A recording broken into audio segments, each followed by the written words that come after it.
It's week 4 of Indiana high school football, and tonight we have rivalry action for you as the 1-2 Covington Trojans take on the 0-3 Fountain Central Mustangs, 2 of the 3 high schools in Fountain County, each looking for their first win in the Wabash River Conference. Good evening. Alongside Chris Walker, I'm Rob Brown. Happy you're spending part of your Friday night with us. And Chris, we're excited about this game tonight. A couple teams looking for their first conference wins, looking to get in that left-hand column for the first time this season, certainly in conference play, and some contrasting styles that we'll talk about here later on in this pregame. Yeah, just looking forward to a hard-fought football game this evening. Both teams really need a win, so I expect these teams to really compete, play hard.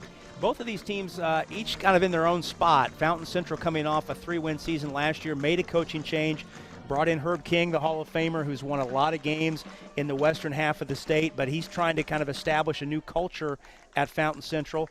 Covington, meanwhile, they're coming off an 8-win season, but they've got a new coach in Mike Cross who's trying to keep things moving. Well, Fountain Central is struggling, like you said earlier, but they have a really good history in football, so I know the new coach wants to get that switch back and get them back on track, so we'll see how that goes. Well, we got some comments from Coach King prior to the game, and he talked about the progress they've made. That first week, they lost 55-12 to Southmont, but the last 2 weeks they've been in games.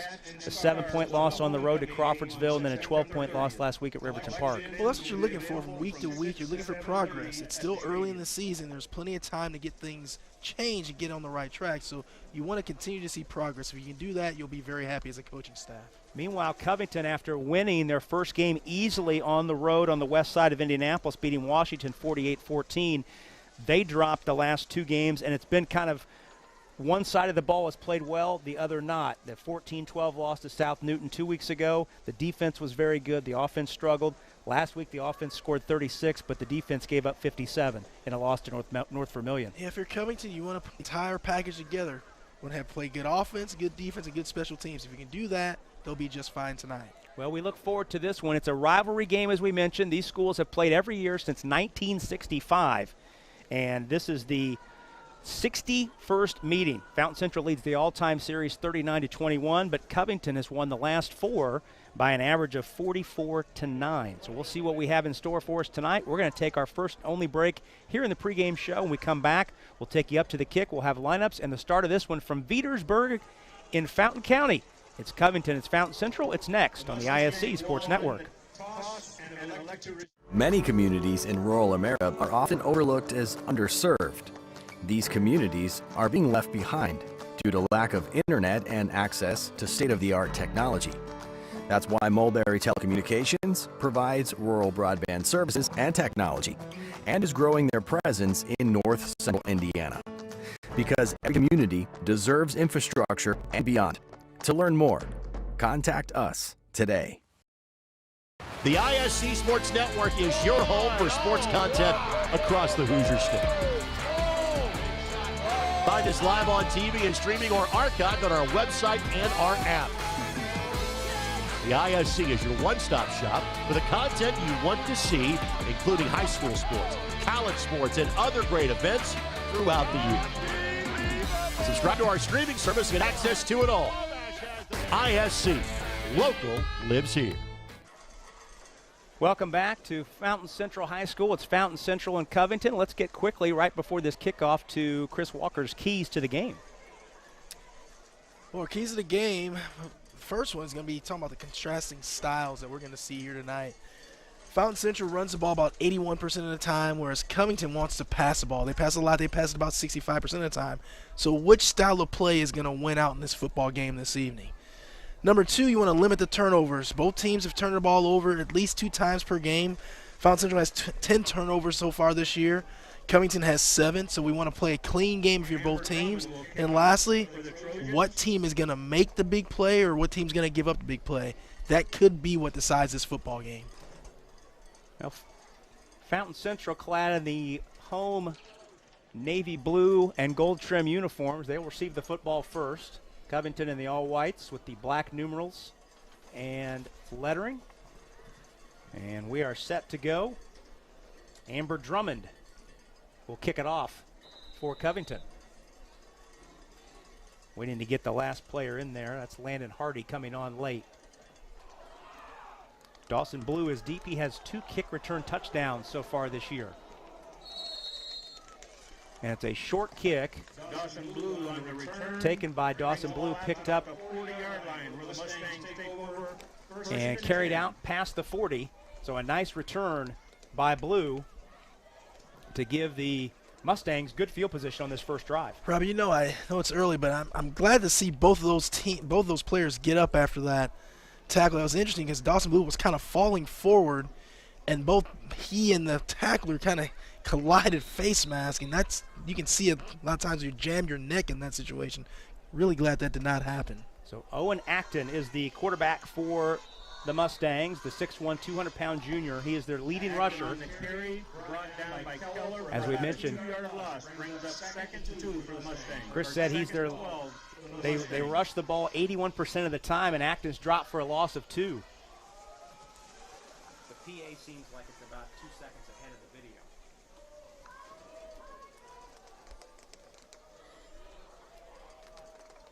So a loss of 2 on the play. Acton getting the carry, setting up 2nd down and 12. And we didn't quite talk about it, but Acton, the quarterback, is the leading rusher so far in the season. Acton looking to pass this first time, but he'll tuck it in and keep it. And he's escorted out of bounds, but he snuck up the sideline. He looked like he was going to step out, and then he carried it into Trojan territory for a first down, all the way down to the 41-yard line of Covington. Owen Acton's got good size, you know, and he's running that ball. He's going to be hard to bring down. So give him a gain of 18 on the play to set up 1st and 10. 6'1", 200 pounds. Yeah, that's a good size for a 1A quarterback. No kidding. Acton again will handle it and take it straight up the middle. Good first down carry as he works it inside the 40-yard line. Good first down run. Dragged down there by Michael Jones, among others. You'll take 6 yards every time on first down, Rob. So what we've expected to see here early, Chris, we have seen, and that's Acton carrying the football. True to the game notes, right? They want to run the ball. Like even when they drop back the pass, they want to run it. So the first carry by someone other than Acton, and the ball carries dragged down. That's Blue, Dawson Blue, the junior, 6'2", 180-pounder.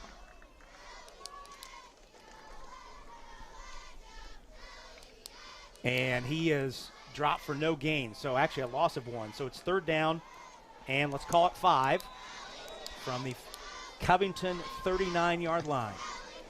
Certainly 2-down territory at this point. Acton stands in the pocket, and he's going to be dropped for a sack. 3 white shirts there to bring him down. Among them, number 3, Dawson Keller, coming up from a cornerback spot. And that sets up 4th down and long, first sack of the night. Well, the protection broke down really quickly there, giving Acton no opportunities to really do anything. Couldn't find a receiver, and you couldn't really run, had no space. So that's a tough play there. Loss of 6 officially on the play. 4th down and 11. Acton is also the punter. Now he drops back into punt formation and try and pin the Trojans deep off the end of the foot. Oh, and it goes off the receiver and then recovered by the Trojans, but deep in Covington territory. The Trojans will begin first and 10. Their first possession of the game. That was number 18, Nevin Goodwin, on the recovery. Really looking forward to seeing Wyatt Moncrief sling this ball around a yard a little bit. So officially, that'll go down as a 38-yard punt for Acton. And indeed, Wyatt Moncrief is the quarterback, as Chris mentioned, for Covington. 6'2", 170-pound sophomore in his first year as a starter. Covington primarily a throwing team, throws at over 60% of their plays. And Moncrief operating in a shotgun formation since Keller in motion, and he'll give to the one man in the backfield. That's Jonas Burris Bunch, and he takes it right up the middle for a nice pickup of 5 on first down. Good wrap-up tackle there that time. Yeah, it was. Not going to miss a tackle when you're holding on like that, that's for sure. That was the middle linebacker, Luke Foxworthy, number 32 on the stop. He had 14 tackles in the game last week at Riverton Park. 2nd down and 5. First possession for the road team, the Covington Trojans, clad in all white. Mustangs crowd the line. And Moncrief rolls. On the He'll carry, keep it himself. Out across the 20, out across the 30, still on his feet, and he's tackled short of the 40, but a nice run by Moncrief to pick up the 1st down before he's brought down by Brandon Pigg. Moncrief didn't look like he was really running full speed, just kind of picking his way down the field and just was gaining a lot of yards on that run. It's a really good pickup there for Covington. That's his longest run of the season, pickup of 28 for Moncrief, setting up 1st and 10 at the Fountain Central 30, at the Covington 39. Good time to try to bust a pass here. Yeah, they've broken mold and run the ball in the first 2 plays for scrimmage. Now they've emptied out the backfield. Moncrief stands in, screen pass to Burris Bunch. Working that left side. He's got momentum down the sideline. He's well into Fountain Central territory before he's dragged down inside the 35-yard line. So the screen pass puts the Trojans in business. And Jonas Burris Bunch, he's got some size as well. 6 feet 220. He is a handful. Yep, also plays linebacker.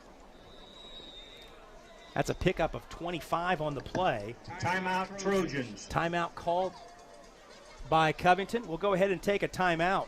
7:57 to go, first quarter, and scoreless game. Covington's driving. We'll be back after this on the ISC Sports Network. Ball here. Harris scores. With 19 seconds. Fake players, big boy. I'm telling you right now, that's awesome. I love it. That's the finish. You get a layup, take it, and an and one.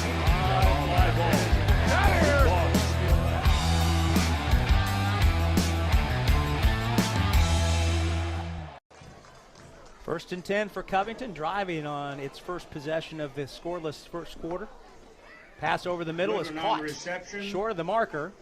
Brought down by James. Caught and tackled. There is number 18, Nevin Goodwin, but a nice first down pickup. Nice pass over the middle. Just kind of an in route there. Moncrief hits him right in stride, and Goodwin picks up about 7 yards. Yep, called a pickup of 7. 2nd down and 3 at the 29-yard line. Pistol formation with Burris Bunch behind the quarterback, Moncrief. Moncrief fakes the option. He'll keep it, and he's rolling inside the 20, still on his feet to the 10, cuts back, looking for space, and then gives himself up at about the 8-yard line. But another good run by the sophomore quarterback, Moncrief. Moncrief does a good job of kind of finding his blocks. He just kind of methodically trickles his way down the field. He doesn't seem to be in a rush. He does a good job with that. Pickup of 20 yards on the play. So Moncrief with 2 rushes and 48 yards so far. And it's 1st and goal at the 9-yard line. They've had 3 plays in this drive so far already over 20 yards. Big plays. That was one of your keys. Yeah, absolutely. Chunk plays. Burris Bunch gets the pitch, looking for the pylon, and he straight lines it and walks it in for the touchdown. Jonas Burris Bunch with his 4th rushing touchdown of the year. This one coming from 9 yards out, and Covington on the board first with the 9-yard touchdown run from the senior. Now, we mentioned that both of these teams do not kick extra points. They've combined to attempt just 1. And so the Trojans will go for 2 here. They're 4 out of 8 so far this year. Looking for the end zone, and the pass is incomplete. They went for a pass play. Broken up by James. Intended receiver was Nevin Goodwin, but is broken up by Chance James, so that keeps the score at 6-0 in favor of the road team, Covington. What did you see on that first drive, Chris, that you liked from Covington's standpoint? Well, obviously the big plays, if you're Fountain Central, you're going to have to find a way to eliminate those. But they were able to run the ball really well. Moncrief makes some really good decisions as a young quarterback, so looking to see how he continues to do that over the course of this game.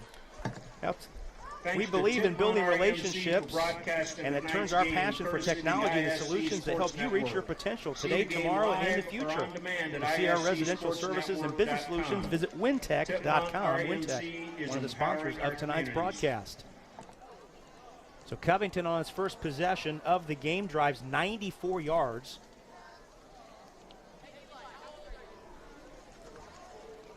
.94 yards on just 6 plays.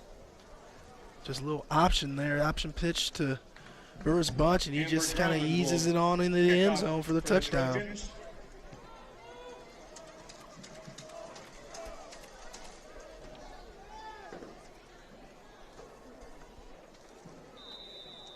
So Amber Drummond on to kick it away. You're Owen Acton, you got to get something going for your team here. Have a nice long sustained drive. Try to get some points on the board. Kickoff A short was kick, returned by Foxworthy. It's down and Foxworthy about downs the it 40-yard line. at around the 40-yard line. Mustangs take over, 1st and 10. See where they Actually, put it down. Looks like 39. they'll put it down at the 39. That's where the second Mustang drive of the night will begin. And 6 plays on that first possession for Fountain Central, Chris, and 3 of them were for negative yardage. Wow.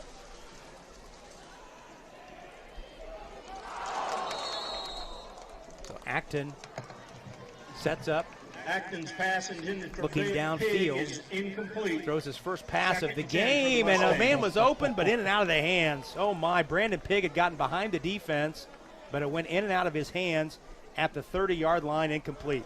That is one you'd love to have back if you're Pig. You got to lick that ball in your hands. If you just make the catch, you can waltz right in the end zone there. Ball's a little bit high, but that's right on both of his hands. You got to make that play there. Well, that's a luxury that Fountain Central has because Covington is Acton is such a running threat. He's going to draw defenders up to the line of scrimmage. 100%. I think we'd see that play again before this game's over. 2nd and 10, delayed give to Blue Blue. on the He carry, tries the right brought side down and by dragged down Burris after Bunch pickup of a after couple. pickup of about 4. Give him about 3rd and 4 on the 6 for play. Mustangs. It's almost close to a horse collar. Very right there. close. Officially 4 on the play, so let's call it 3rd down and 6. Yeah, that's a long 6, Rob. And when you're primarily a running team like Fountain Central is, I mean, that can be really tough. So I would like to see Acton kind of do something on his own again, maybe give him a kind of a run-pass option type deal here. Acton rolling to the wide side, looking, pump fakes the throw. Now he tucks it in, but there's nobody downfield. And again, he's going to be bottled up, and this will go down as a sack. Second sack in as many possessions for the Covington defense. This time, it's number 26, Landon Lazzle. First man to him. And Fountain Central did just that. They gave Acton the opportunity to be able to run the ball or pass it. Didn't see anyone open, but by the time he tucked it away to try to run it, things were closing in on him, so he just couldn't really gain anything. That's a loss of 3, setting up 4th down and 9, and presumably the Mustangs find themselves again in a punting situation. Acton getting his teammates realigned. Now he drops a little bit deeper to get in a punt set, you would think. And he sends away a high kick that takes a high bounce at the 30-yard line, a bounce favoring Covington before it's downed by the Mustangs between the 30 and 35. Trojans take over, 1st and 10. So that will go in the books as a 28-yard punt. And Covington back out to go to work with a 6-0 lead and 5:08 to go here in the first quarter. This possession begins at the 31-yard line of Covington.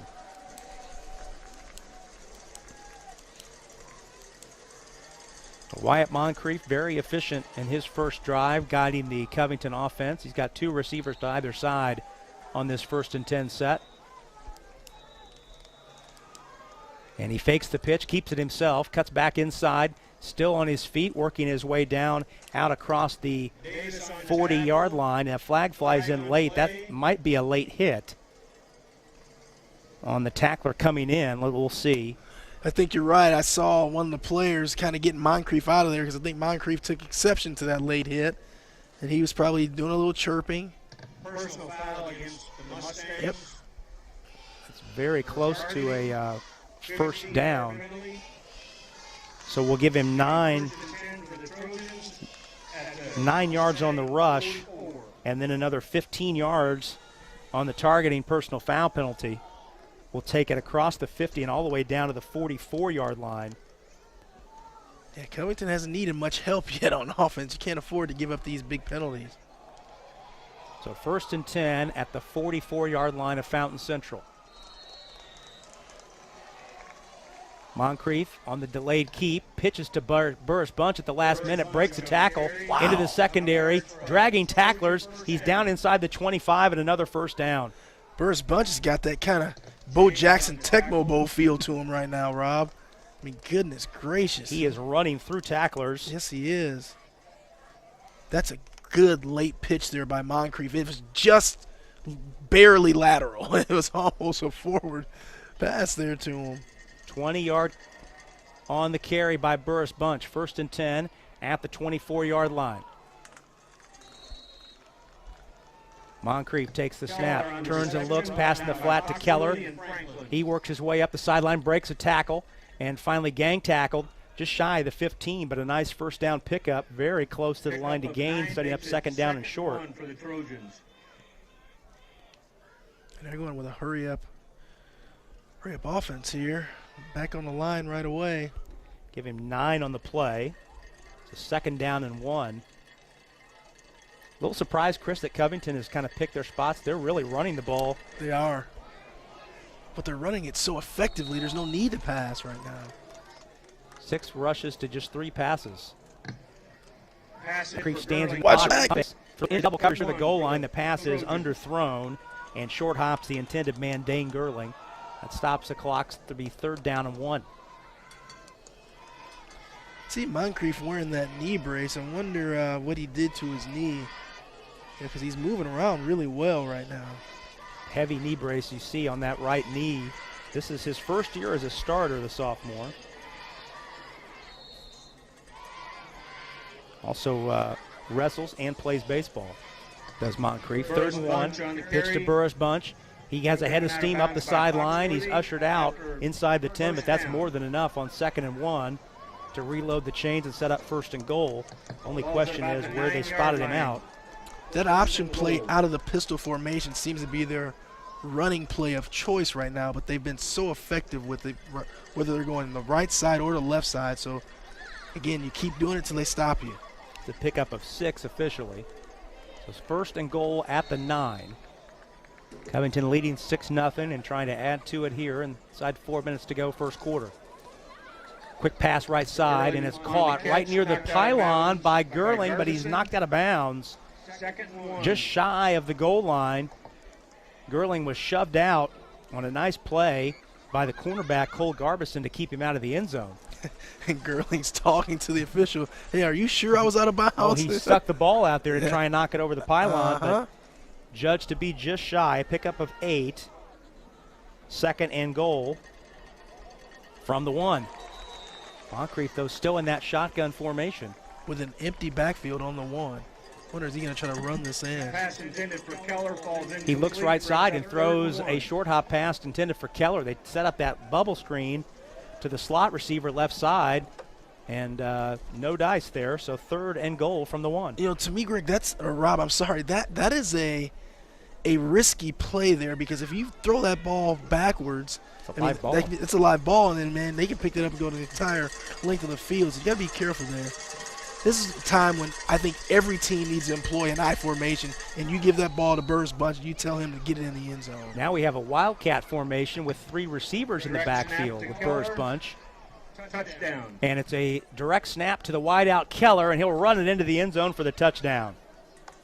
That was maybe the play we were anticipating on the previous play. There you go. Yep. They put the quarterback Moncrief wide to the right and put the wideout Duncan Keller in the middle of 3 back there. They direct snapped it to Keller, and he walked it in from 1 yard for the touchdown. And now the Trojans will go for it again for 2 here. Similar formation. Same formation. Keller, same play. This time forced wide, and the Mustangs string him out, but Keller will win the race to the pylon and take it in for 2. So that gets the Trojans back on schedule from a scoring standpoint and gets the score to 14-0 in favor of Covington with 3:47 to go here in the first quarter. We're going to go ahead and take a quick break. When we come back, we'll have more. Fountain Central gets the football back when we return on the ISC Sports Network. Finding affordable, quality reproductive health care isn't always easy. Did you know that there is now a family planning and reproductive health clinic in our area that is income-based? Services include Pap tests, breast cancer screenings, pregnancy tests, sexually transmitted infection and HIV testing, same-day birth control placement, filled prescriptions, and free condoms. Services are on an income-based sliding scale. Visit 1234 Rossville Avenue or call 659-6063 for more information or to schedule an appointment. Hi, I'm Query. And I'm Schultz. And of course, we do the incredibly creatively and appropriately named Query and Schultz program every Monday on ISC Sports Network. Derek, it airs at what time? 7:30. Okay, every Monday at 7:30. We're now on season number 2, and if history tells us anything, catch us now because you never know when they pull the plug on it. Why would you say that? Because it's happened That's not going to happen here. Comcast, Xfinity 81, ISCSportsNetwork.com, ISC Sports Network, YouTube, Twitter, Facebook, so many places to watch Query and Schultz, 7:30 on Monday. So Covington Trojans 2 possessions, 2 touchdowns, and the Trojans lead this Wabash River Conference game 14-0. Late first quarter, Fountain Central trying to get some offense going, Chris. Right now they have run 9 plays. Your life. 5 of which have been negative yardage. Kickoff is muffed, and then Fountain Central falls on it at the 31-yard line. That was J.D. Allen. It made the decision to cut his losses there. The Mustangs take over 1st and 10. And the Mustangs take over at their own 32. Yeah, another situation where you really need a sustained drive here. I mean, they really want to run the ball, but you need to get positive yards and early downs to be able to continue to do that. So 1st and 10 at the 32-yard line for Fountain Central. Trailing 14-0. Covington was late getting their defense out on the field. Acton takes the snap, gives to Luke Foxworthy his first carry. Not a lot there. Tries the left side and stacked up for little to no gain. On the play, ran into big number 75, Michael Jones. I like Dane Gerling there. Dane Gerling, when Michael Jones had him hemmed up, Gerling came in there trying to rip that football out. Watch the end of the play here. He's trying to rip it out of there. Couldn't quite get it, but that's a smart heads-up play. No gain for Foxworthy on the first down carry.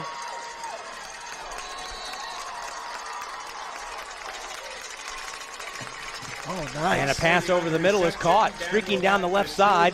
That's Foxworthy with the catch, and he takes it down inside the 30.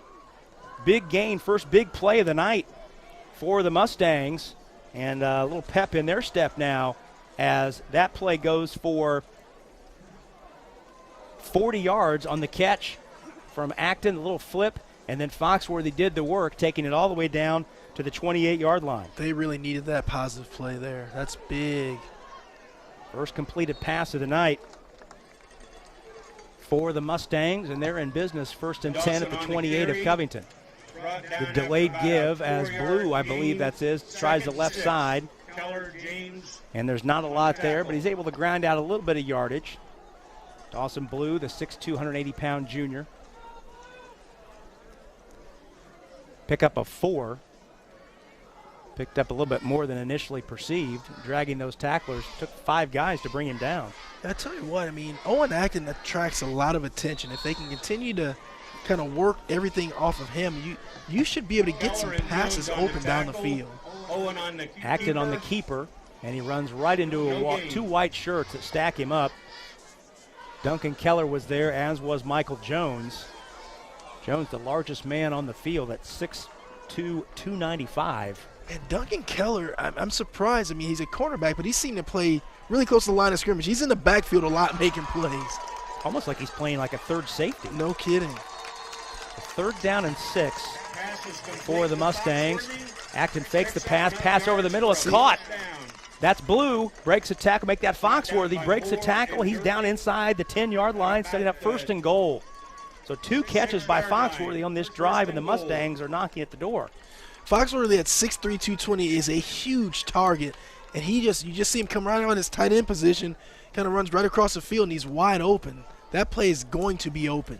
It's a pickup of 18. He is their leading receiver. They've only completed 13 passes through 3 games, and he had 8 of the 13 catches. I think if you're the defensive end on his side, you're going to have to make some contact with him coming off the line of scrimmage. You can't give him many free releases or you're going to be in big trouble. First and goal. Straight up the middle on the give, and tripped up is Andrew Bechtold. That's Dawson Blue on the carry and Andrew Bechtold on the stop. Blue got a little bit of positive yardage, give him 1 on the play. Second and goal at the 5. Good play there by Bechtold. I mean, not only did he make the tackle, but he was trying to tackle that football as well. So this far and away the best drive of the day for the Mustangs as this first quarter winds down. We're inside the final minute. Fountain Central trying to get on the board. Acton will keep it, looking for an angle to the goal line. And a second effort, he spins and stays on his feet. He finds the end zone. Oh, a second effort by the quarterback, Owen Acton. Broke the initial tackle. He was stood up at about the 3 and looked like he was going to go down there, but he kept the feet chopping, and he takes it in from 5 yards out for the score. So Owen Acton with the 5-yard touchdown run. And now the Mustangs will go for 2 as we expect. They're 2 for 4 so far this year. Pass over the middle, and it is caught, a fingertip catch. What a play by Luke Foxworthy, who certainly was the star on that drive. No kidding. And he makes the fingertip catch in the end zone on the floated pass over the middle for the 2-point conversion. And the Mustangs have cut the deficit down to 6. It's a heck of a play by Foxworthy because that ball was tipped, I believe, and he stayed right on it. Yeah, it was tipped. He stayed on it. Those are some great hands right there by Foxworthy. That's our early, as you get a good look at this replay, that's our early candidate for the play of the game. That's impressive. And he had the presence, Chris, to pull the ball back into his body. Correct. And cradle it before he hit the ground. That's right. So there could be no dispute as to whether or not he had control. So a nice response drive there by the Mustangs. And in that, on that drive, Luke Foxworthy not only had that play for the 2-point conversion, he had 2 catches of 40 and 18 yards respectively. Well, I like some things there in that drive by Fountain Central. We saw some, again, like I was saying earlier, you can really play off of Owen Acton because he just attracts so much attention with his ability to run. Even if he gets the ball, fakes like he's going to run, just a jab step, you can find Foxworthy over the middle of the field. That's going to be open a lot during this game. Yeah, especially with Foxworthy lining up in that kind of H-back tight end. Right. Those linebackers who would normally be covering him, they're the ones that get sucked in. Correct. On that play action, quarterback run. First kickoff of the night from Fountain Central. And it's Foxworthy doing it. He's doing everything right now. Everything short of driving the bus. And the kickoff is chipped out of bounds. It rolls out at the Covington 40. Now, I'm not sure what the call is here, Chris. When the kickoff goes out of bounds deep, it comes out to the 35. But I think if it doesn't travel to the 35, it just goes where it goes out of bounds, I believe. That looks to be where they're going to spot the football at the 41. Well, you hate to have that happen if you're Fountain Central after that great drive. Then you give up just tremendous field position to start the drive out. So I believe officially that penalty is declined. And the ball is just placed at the 41-yard line of Covington, and they'll start the drive there.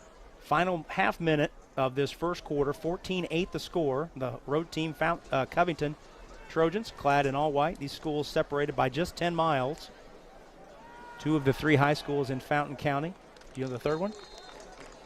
I don't. Attica. Ah, there you go. That makes sense. Gurling in the flat. That's a long way to deliver that pass. He makes a diving catch at the 44. Brought down immediately that time by Cole Garbison. He called that very well. That's a long way to throw the ball across the hash there. But the good thing that Moncrief did, he threw it to his receiver's outside shoulder to try to keep it protected from the DB that was converging in on that tackle. The pickup of 4. We'll see if Covington opts to run one more play here. We're in the final 10 seconds of the first quarter, and it appears as though Moncrief does get the playoff. Looking deep over the middle and well overthrown is his intended receiver inside the 30-yard line. Moncrief's pass was intended. So that'll set up 3rd down and 6, but that's the final play of the quarter. So we'll head to quarter number 2 with Covington in possession of the football, leading 14-8. They'll have it 3rd and 6 when we return with the second quarter after this on the ISC Sports Network. Hi, I'm Query. And I'm Schultz. And, of course, we do the incredibly creatively and appropriately named Query and Schultz program every Monday on ISC Sports Network. Derek, it airs at what time? 7:30. Okay, every Monday at 7:30. We're now on season number 2, and if history tells us anything, catch us now because you never know when they pull the plug on it. Why would you say that? Because it's happened That's not going before. to happen here.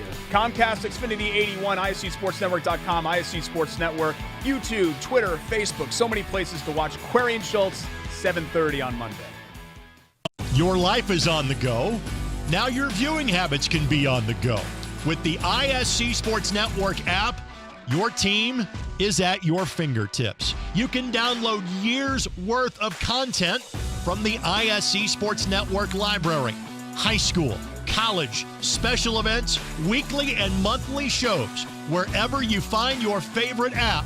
And you can always find out more information at iscsportsnetwork.com.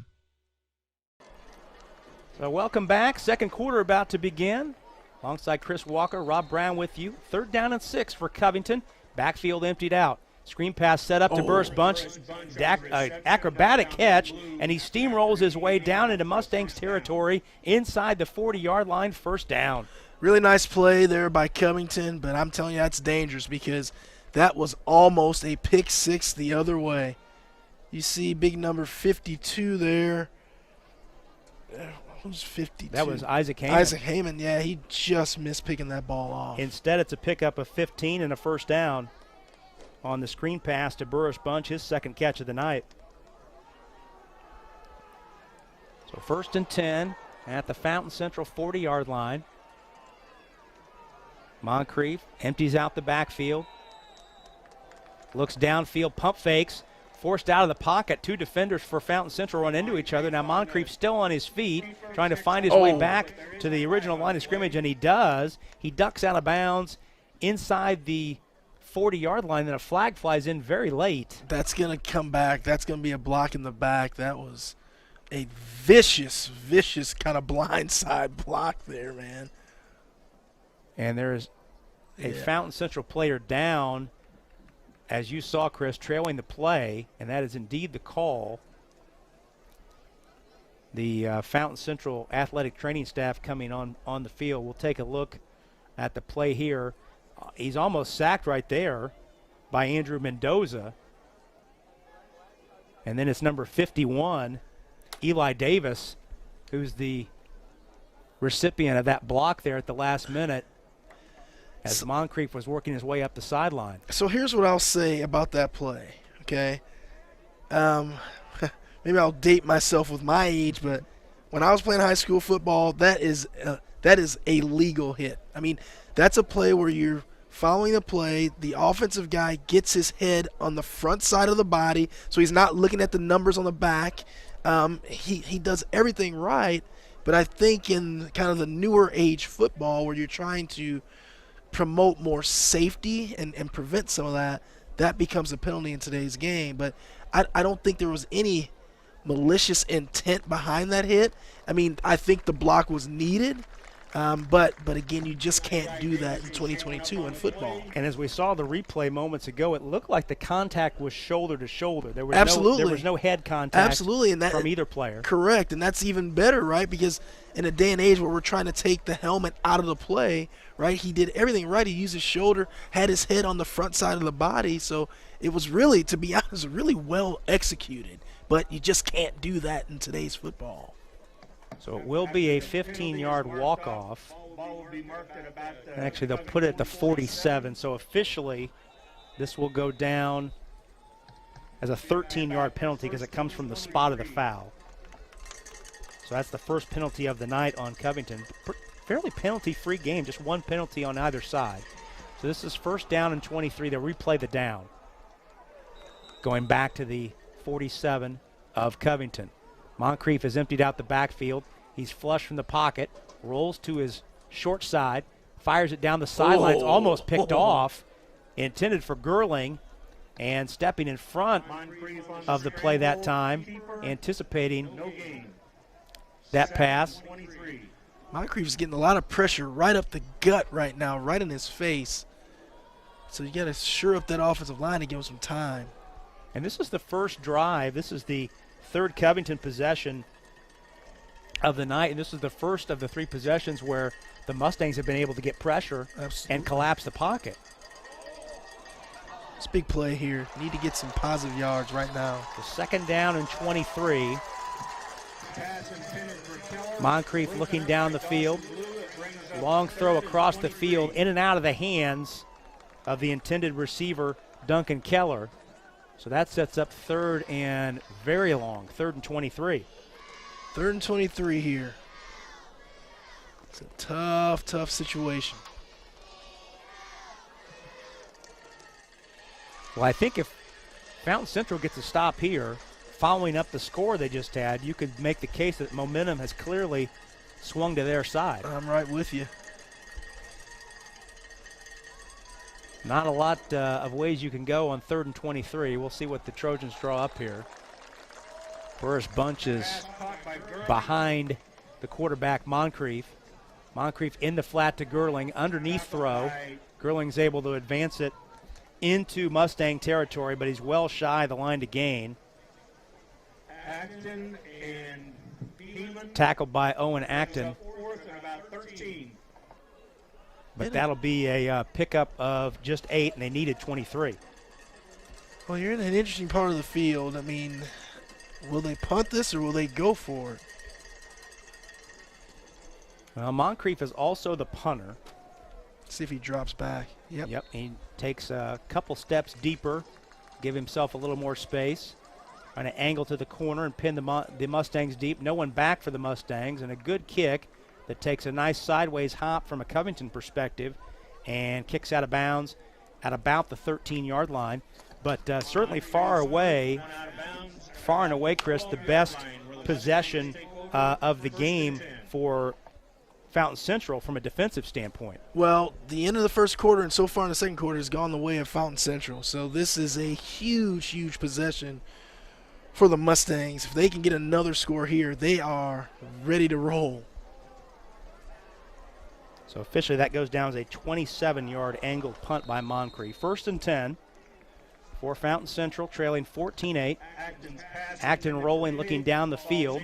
Pump fakes, throws, has a man deep, but it's overthrown. And once again, for the 2nd time tonight, Brandon Pigg was able to get behind the defense. But first time Pigg had the ball going in and out of his hands. That time it was just overthrown. You know what, Rob? For a team that runs the ball 80% of the time, they get some players wide open on pass plays. I mean, Yes, if they just make some connections, they can be in business. 2nd and 10. Ball at the 13-yard line of Fountain Central. Acton again rolling to the wide side. This time he cuts back inside and works his way back, reversing field. And a nice 2nd down run to set up 3rd and short. He's tossed down out across the 20-yard line. But a nice run for Acton.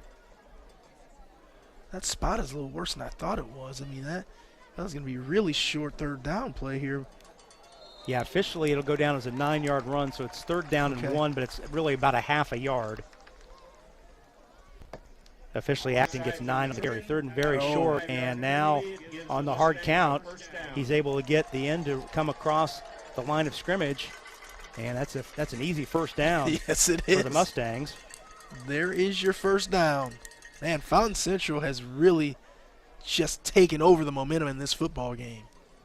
I mean, this thing was getting out of hand. Yeah. I mean, it was a possession away from getting out of hand, and now they have really changed the narrative in this football game. Well, I think if you're Fountain Central, minimum you want to get out across midfield and flip the field. Correct. On Covington before we get to the half. 1st and 10, Acton on the direct run up the middle. Delayed carry out across the 30-yard line. Good tackle there by Levin Marcinko. sticking his shoulder in there. Make sure he gets Acton on the ground. Acton, his 9th carry of the game. He picks up 3 there. 2nd down and 7 at the Mustangs 30.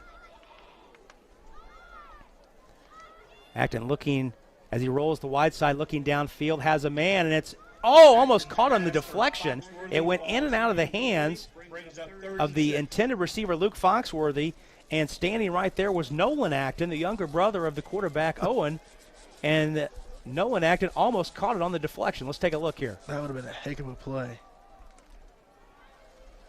Oh, Foxworthy just missed it. So now it's 3rd down and 10, or 3rd down and 7, excuse me. And we've talked about this, Chris. When you're a running team, these 3rd and 6 or longer get a little trickier. Yes, they do.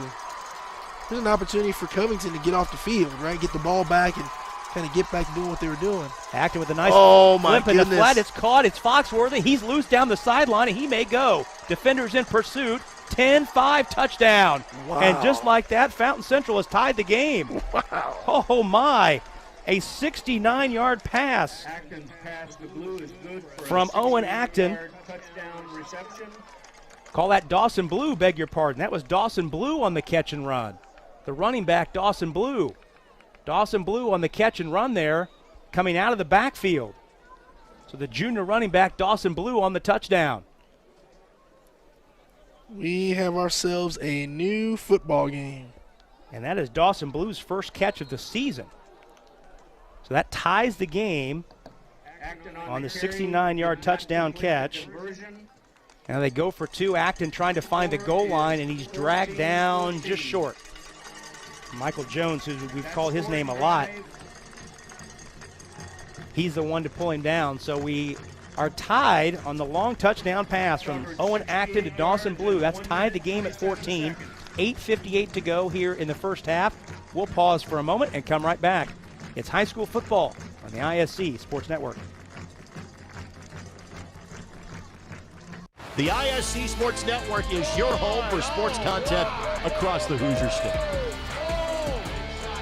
Find us live on TV and streaming or archived on our website and our app.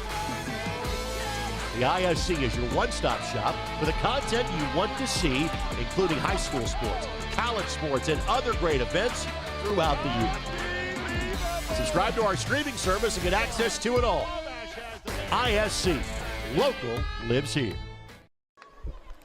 Alongside Chris Walker, Rob Brown with you tonight in Veedersburg, Indiana, Fountain County. About an hour west of Indianapolis toward the Illinois state line. Longtime Fountain County rivals. These two programs, Covington and Fountain Central, they've been in the same conference since 1965. This goes way back. This is meeting number 61. And Fountain Central trying to snap a 4-game slide against their county rivals. Covington's won the last 4 meetings. So this has been a tremendous early second quarter thus far for Fountain Central. So Fountain Central with a score, a stop, and a score. And in the process, they've gone from down 14-0 to tying the game at 14. A lot of time left, 8:58 to go here in the first half. And just the kind of thing to keep in the back of our mind, Covington will have the ball to start the third quarter, as Fountain Central had it to begin the game. Got to think about that when you get down toward the end of these second quarter. And the kickoff picked up on the ground at the 20. And the ball carrier is leveled out across the 25-yard line. First and 10. I think that was Brandon Pigg with the tackle. Yeah, it was Sion Moore, number 5, who took the hit. So we'll put the football down at the 26, and the Trojans will begin there. All right, Covington's got to get something going. They've kind of been stalemated the last couple of possessions, and they really need a spark right now.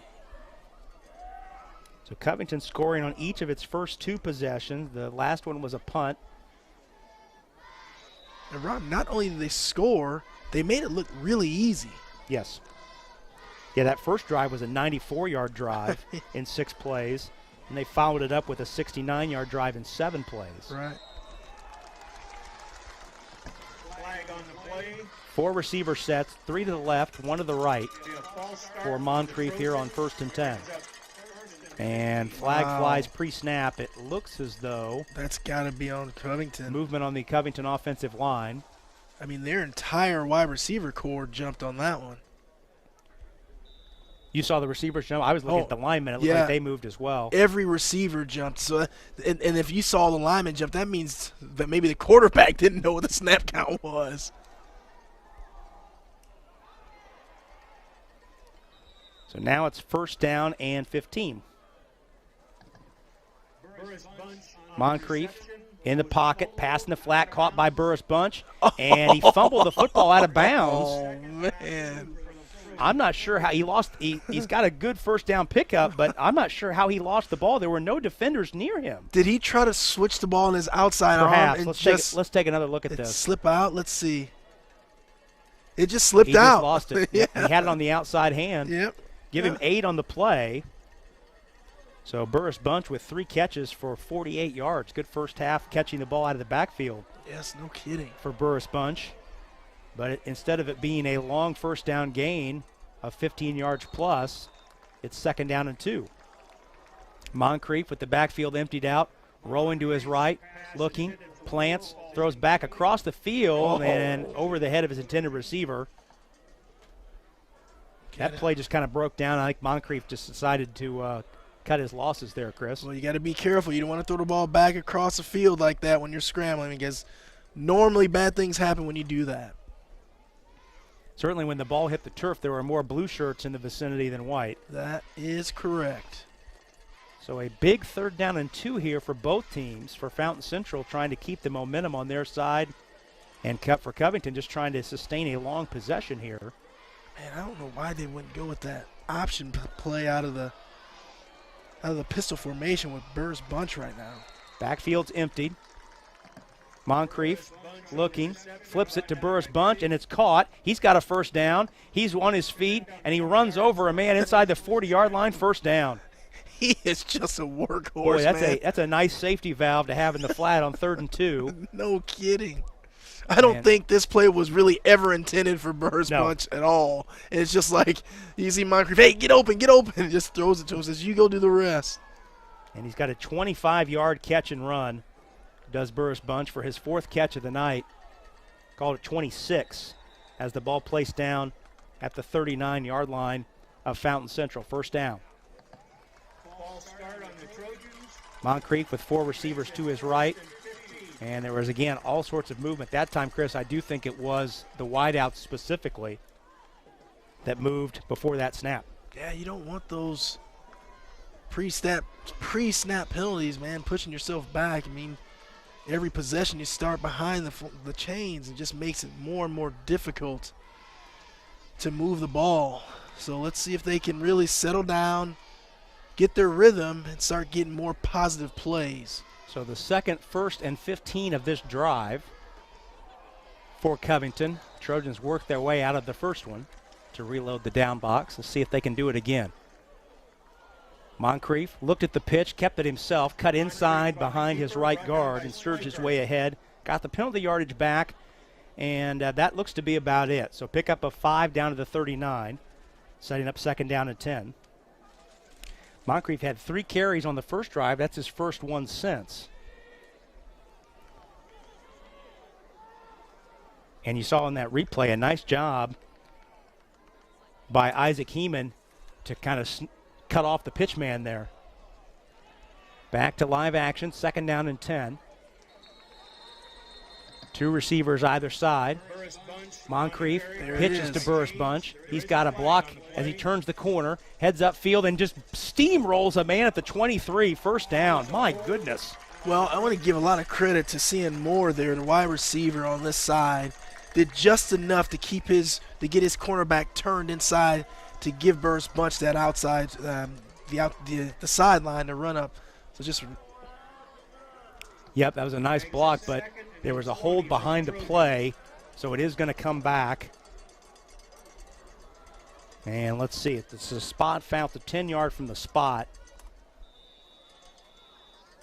And we'll see how far back they take the football. Man, so So if they take it back to the 50, that means the hold was behind the line of scrimmage. Wow. So that actually becomes an 11-yard penalty, 5th penalty of the half, 5th penalty of the quarter. Second and forever for Covington. 2nd down and 21, ball at midfield. Again, the pitch to Burris Bunch, left side. This time there's blue shirts surrounding him, though. You need more than one man to bring him down. And he's taken down at the 44. So give him a pickup of 6. Setting up 3rd down and let's call it 7. 3rd down and 14. It is an effort. You need multiple blue shirts to bring this man down. I would not want to be on the other side of that.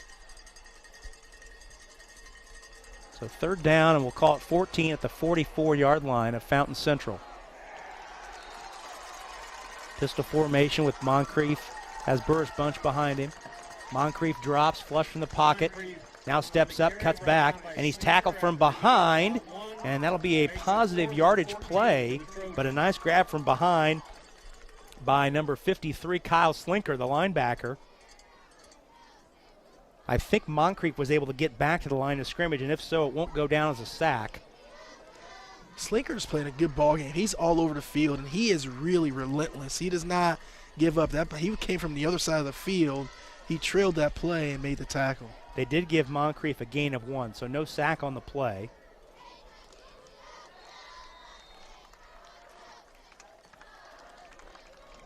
And Moncrief will punt it away.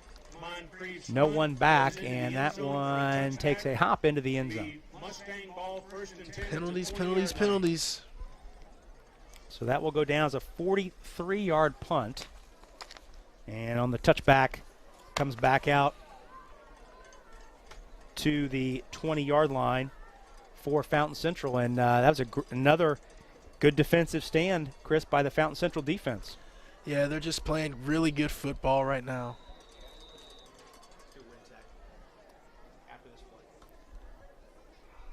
So 1st and 10 for Fountain Central, right at the halfway mark. 6:01 to go first half in a tie game.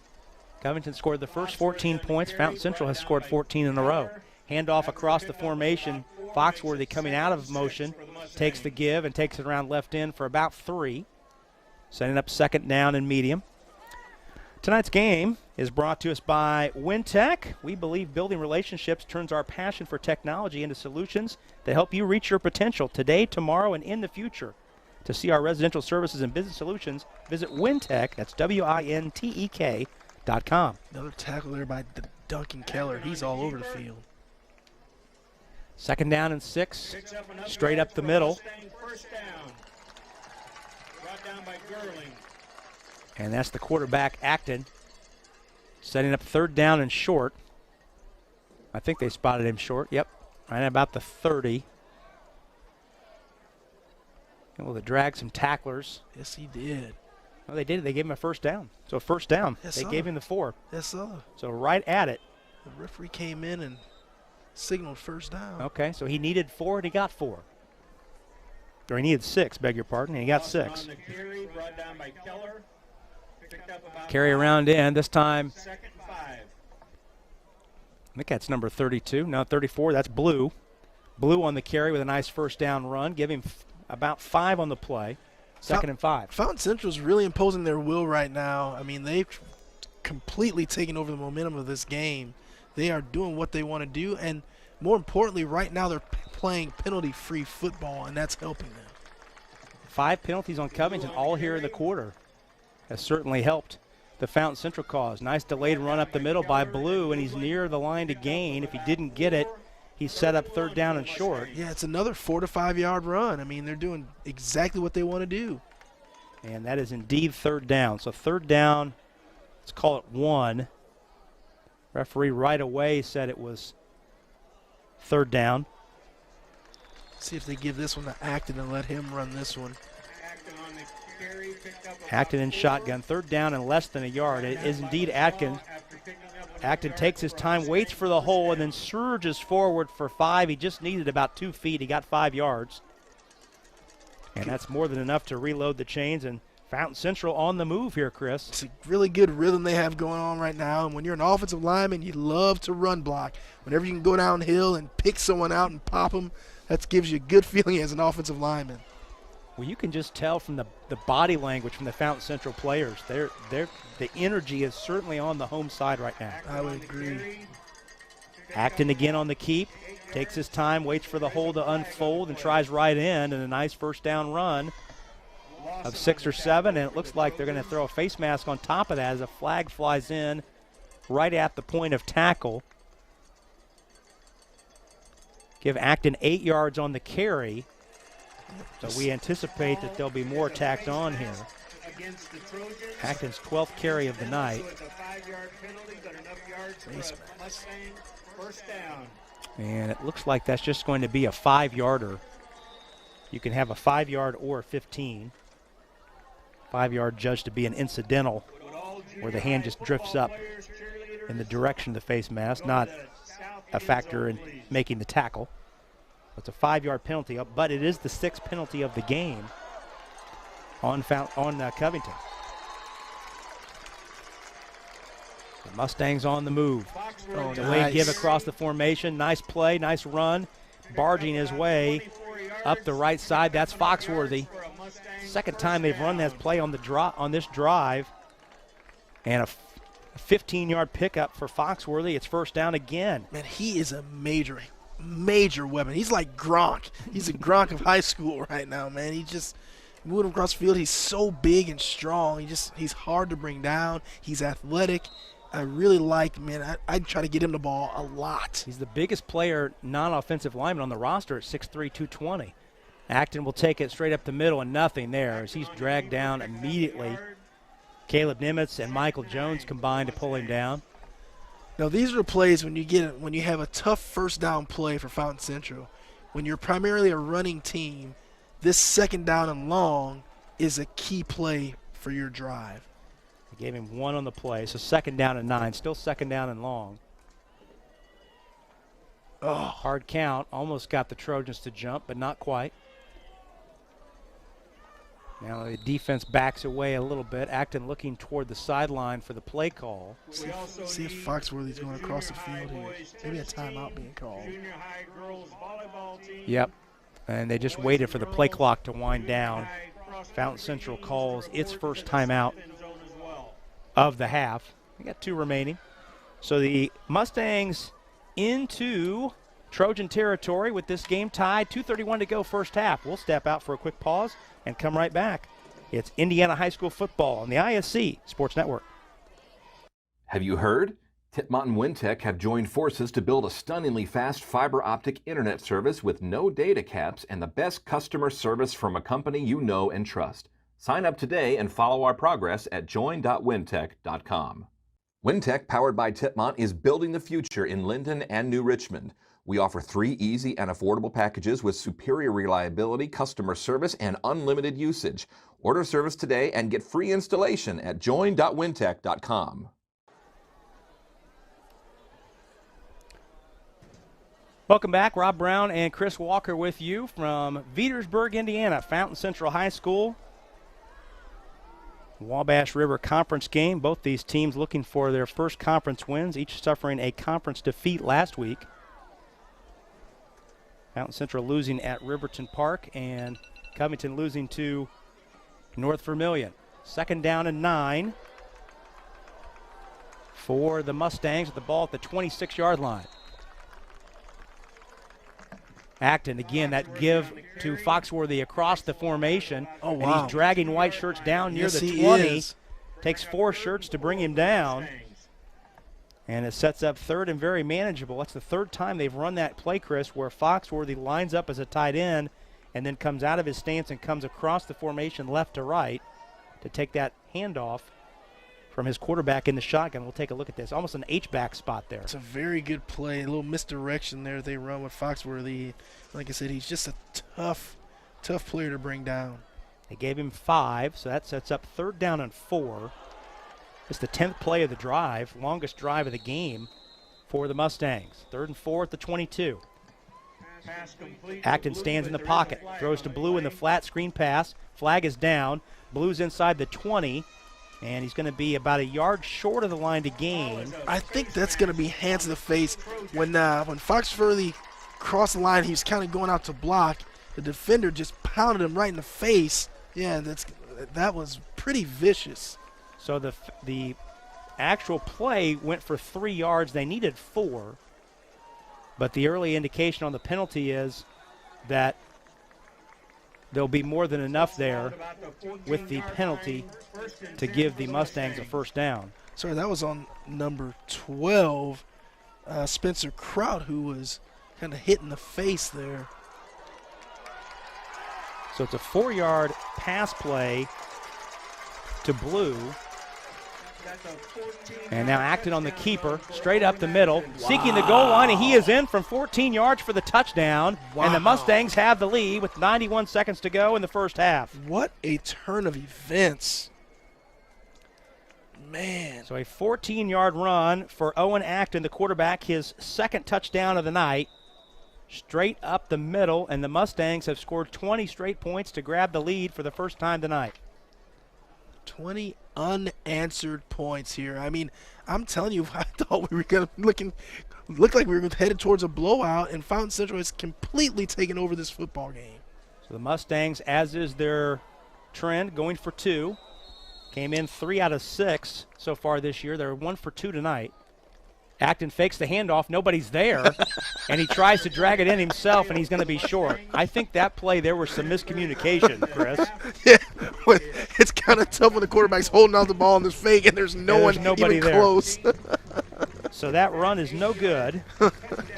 However, the Mustangs still have the lead. And so, Chris, after going punt on the first 2 possessions, the Mustangs have scored on 3 straight, and probably as importantly, they've stopped the Trojans defensively on 2 straight. Yeah, they really have, and I go back to they've played a tremendous second quarter, but just as important is I don't know if they've had a penalty, right? I mean, one penalty. I mean, they have done a tremendous job of playing clean football, and it's gotten themselves. They've gotten the lead now. It's been awesome. So tonight's game is brought to us by the ISC Sports Network. Subscribe to ISC Sports Network for the best in semi-pro college and high school sports in Indiana and beyond. ISC is your home for the best live high school football coverage in Central Indiana and have thousands of games in their archive from around the state. Subscribe today for just $4.99 per month at iscsportsnetwork.com. So 1:31 to go. Covington has 91 seconds, still 2 timeouts available. And certainly, Chris, the way they throw it, at least coming into tonight, they've been kind of hit and miss with the throw game in this first half. But certainly the way they've thrown it so far this season, you'd think that they'd have a chance to move the ball down the field here with 2 timeouts. Correct. And did you say Covington receives the ball in the second half? They will right? get the ball, yes, Okay. to start the second half. Big possession. I mean, they can change the momentum here really quick themselves. Kick goes out of bounds. Straight on kick will go out of bounds. You don't see too many straight on kicks anymore. No. That goes out of bounds at the 33, so presumably that will come up to the 35. Yeah, if you're Covington and you play the clock correctly in your favor, you could almost structure it where you get 2 consecutive possessions. That's right. If you run the clock down, knowing you're going to get the ball back to start the second half. And even if even if they scored quickly, Fountain Central, yes, they have moved the ball, but they normally take more time off the clock. It's harder for them to get down the field than Covington. So let's see how they play this. So this drive begins at the 35-yard line of Covington. 1:31 left in the first half. Fountain Central has scored 20 straight points to grab a 6-point lead. Wyatt Moncrief looking down the field to the sideline. It's caught and surging up the sideline. Did he get out of bounds? No, he did not. No, he did not. Dane Gerling with the nice first down pickup, but he's tackled in bounds on a nice stop by Cole Garbison. So that's a pickup of 8. But it's 2nd down and 2, and the clock is rolling. Moncrief drops straight back, has all sorts of time. Deep ball down the middle, has a man caught. It's caught at the 25-yard line. That's Cian Moore.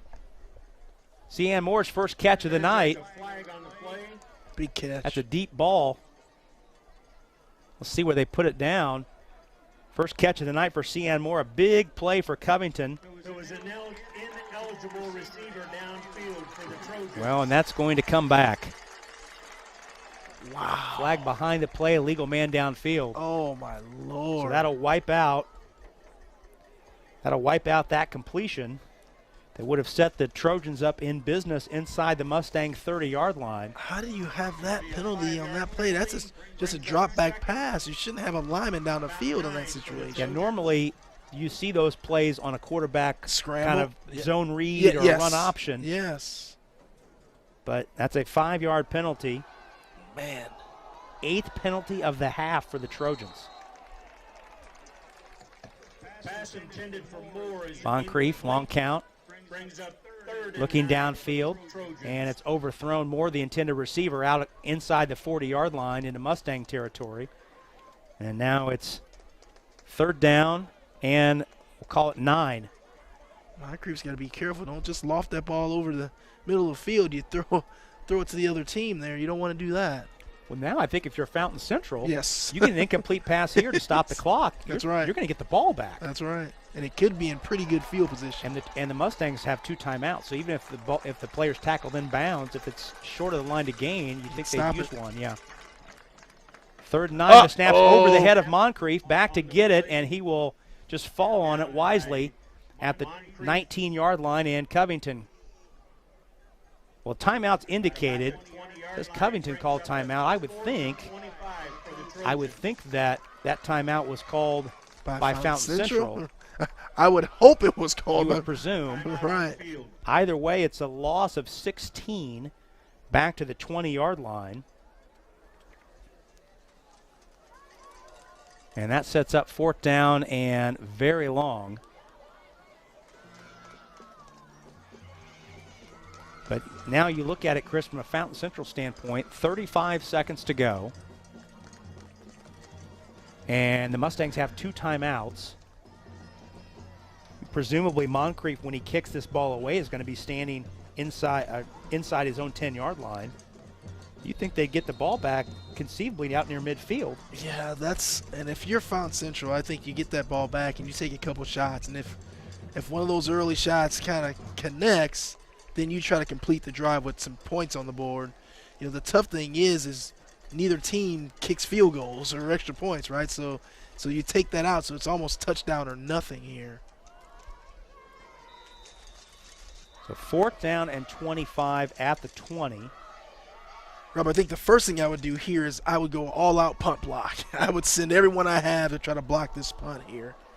See if I can get lucky and have something good happen. Moncrief, this is his 3rd punt of the game. He has a punt of 27 and a 43. Oh, my goodness, he's not punting. They're not punting the ball, and an incomplete pass. Oh, my goodness. Oh, my goodness. That was an interesting roll of the dice that comes up snake eyes for Covington, and now Fountain Central has a short field with 31 seconds to go and 2 timeouts available. The ball on the 20. Oh, my.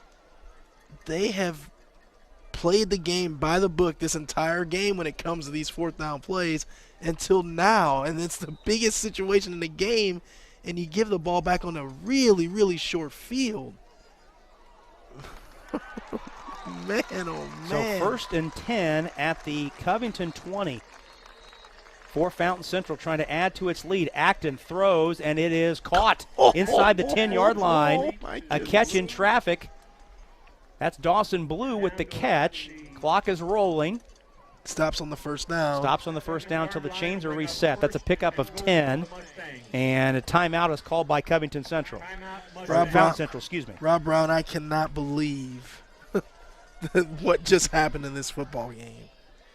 I mean, what a turn of events. You just punt that ball away, you most likely aren't going to give up any points, right? I mean, most likely. But now you are in serious jeopardy of going down 2 scores in a situation where you haven't played a very good second quarter. So you're going to have to really coach them up at the half and kind of turn this momentum around if you want to come out on top of this football game. So in case you're just joining us, Covington scored on its first 2 possessions and led 14-0. But since that point, it's been all Fountain Central as the Mustangs scored on their final possession of the first quarter to make it 14-8, and then they've scored on 2 straight possessions, 2 out of 2 possessions, I should say, in this second quarter to take a 20-14 lead. And now knocking on the door with the ball first and goal at the 10, 26 seconds to go. And we just saw confirmation that Fountain Central does indeed have 1 timeout remaining. Saw that from the official. Herb King, the head coach, looked at the official and gave the 1 signal to confirm, yes, he's got 1 left. So the playbook's wide open. Yes, it is. If you're Fountain Central. I mean, if anything, throw the ball out of bounds or throw it out of the end zone. Acton rolling to the wide side right, looking in the end zone. Pump fakes, throws in and out of the hands of Foxworthy near the 2-yard line. Pass was high. And from a Fountain Central perspective, an incomplete pass doesn't hurt you. Yep. Still 20 seconds to go. But you're right. You mentioned earlier, Chris, when the possession, right before the possession changeover, neither one of these teams kicks field goals. So this is going to be, you think this is going to be this is going to be 4 plays here. They're going to run 4 plays. They're either going to score or it's going to be halftime. And what I would do is I would put Foxworthy on one side. I would I'd do some kind of play action pass real quick and have Foxworthy go across the field, and I'm throwing it to him on the other side of the field. That play has worked for them all night. Well, the ball is spotted left hash, and Foxworthy is lined up as an H-back on the right side. Now a flag flies in, and we've got a penalty on Fountain Central, beg your pardon. I didn't see what the ref signaled there. Which isn't all that bad. It's a 5-yard variety. May open things up for you a little bit better down here in the red zone. So 5-yard penalty. Second down, pass in the flat, caught by Blue. He's got room to navigate, 10-yard line, 5-yard line, tackled by Burris Bunch at the 4. And the clock is stopped with 13 seconds to go. Fountain Central calls its final timeout. So it's an 8-yard pickup, 3rd and goal at the 4. So now in this timeout huddle, if you're Fountain Central, the coaching staff, you got to let your players know we have to get out of bounds. We cannot be tackled in bounds in this situation because we want to get, if we don't score on this play, we want to have the ability to get 1 more play off because it is 3rd down, so we have 2 more downs, but you're only dealing with 13 seconds, and now you have no timeouts. So if we pass the ball, it's either got to be in the end zone or out of bounds. If we run the ball, you have to find a way to get out of bounds. Or get across the goal line. Correct. But, yeah, certainly all other things independent, 13 seconds is enough time to run 2 plays. Yes, it is. If you manage the clock correctly on the 3rd down play, if you don't score. I mentioned Herb King, the Hall of Fame coach, taking over in his first year here at Fountain Central and just inducted to the Hall of Fame, Indiana Football Hall of Fame last year. Spent the last 6 seasons coaching at Seeger, but 14 years at Rockville, 32 years overall. So he's spent some time coaching in this conference for sure. Well, knows the conference. I'm impressed by the way his team's played. 3rd and goal here. Passing the flat to Foxworthy. He's going to have to make some men miss. Seeking the goal line, and he is in. Wow. Touchdown. Wow. Luke Foxworthy bangs his way in from 4 yards out on the screen pass. 2nd touchdown pass of the game for Acton, who had no touchdown passes in the first 3 games this season. He's got 2 tonight. No, that's Dawson Blue, wasn't it? Yeah. Oh, that is Blue. I beg your pardon. Yeah, that's Blue. That is Blue. His 2nd touchdown of the night. I apologize to Dawson Blue. I misidentified him twice. Acton 4 yards to Blue. Man, what a turn of events. Are you kidding me? So it's 26-14. A go for 2. Acton pump fakes, and he's dragged down and dropped back at the 11-yard line by Michael Jones. So that'll go down as a no-good run attempt. So 6 more points, though, added. It's now 26 straight points for Fountain Central, who once trailed 14-0. Yes, they did. It's been an 18-0 advantage for Fountain Central in this second quarter. Wow. The Mustangs have taken a 12-point lead. Still 8 3/10 seconds to go, so we'll come out and have Fountain Central kick it away to Covington. Maybe time for the Trojans to run 1 play, but we mentioned that Covington will get the ball to start the second half. Wow. Yeah, I'm more than a little shocked, Chris, about how much the momentum of this game has shifted. I'm with you. In favor of Fountain Central. And, you look at this Fountain Central team playing at home. Just their second home game of the season. 0-3, new coaching staff, just trying to get something going, trying to find something to feel good about, and they've got to feel great about this second quarter. I don't know how this team is 0-3, to be honest. I mean, they don't look like an 0-3 football team to they me. do not. I mean, early in the first quarter, they looked like an 0-3 football team to me because it looked like the game was going to get out of hand, but they have completely settled in and turned the momentum in this game. We'll see if it's a squib kick, and it is indeed, that is caught and downed immediately. Down the kickoff, about the 31-yard line. By Andrew Bechtold. So Covington will have a chance to run one play with 6 seconds to go. You would presume that they would just take a knee. Rob, I was just going to say, I mean, the way this second quarter has gone for Covington, I would not run a play here. I'm taking a knee and I'm getting to halftime.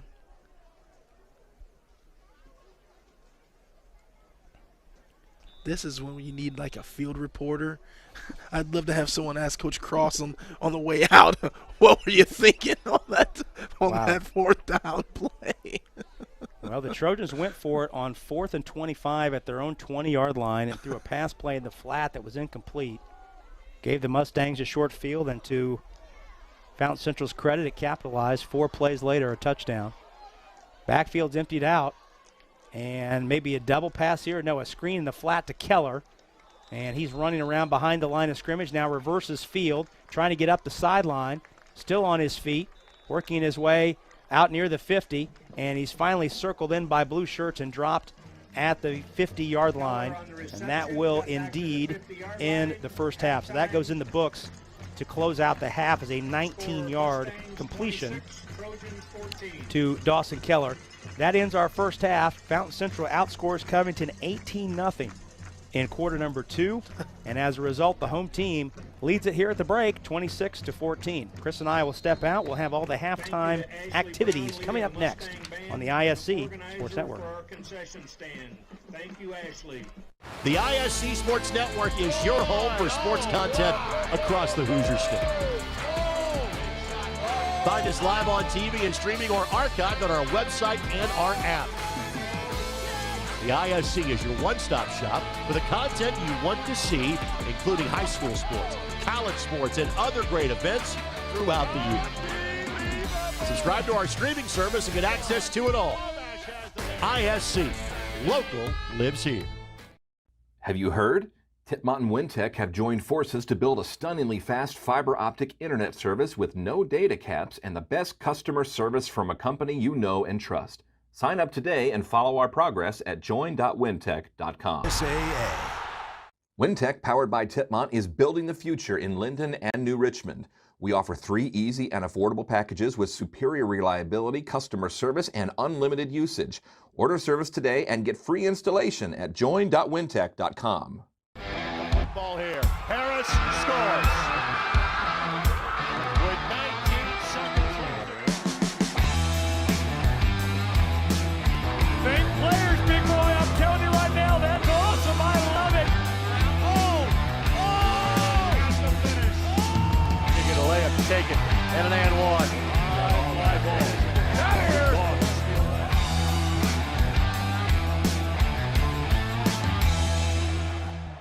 Finding affordable quality reproductive health care isn't always easy. Did you know that there is now a family planning and reproductive health clinic in our area that is income-based? Services include Pap tests, breast cancer screenings, pregnancy tests, sexually transmitted infection and HIV testing, same-day birth control placement, filled prescriptions, and free condoms. Services are on an income-based sliding scale. Visit 1234 Rossville Avenue or call 659-6063 for more information or to schedule an appointment. Hi, I'm Query. And I'm Schultz. And of course, we do the incredibly creatively and appropriately named Query and Schultz program every Monday on ISC Sports Network. Derek, it airs at what time? 7:30. Okay, every Monday at 7:30. We're now on season number 2, and if history tells us anything, catch us now because you never know when they pull the plug on it. Why would you say that? Because it's happened That's not going before. to happen here. Comcast, Xfinity 81, ISCSportsNetwork.com, ISC Sports Network, YouTube, Twitter, Facebook, so many places to watch Query and Schultz, 7:30 on Monday. Your life is on the go. Now your viewing habits can be on the go.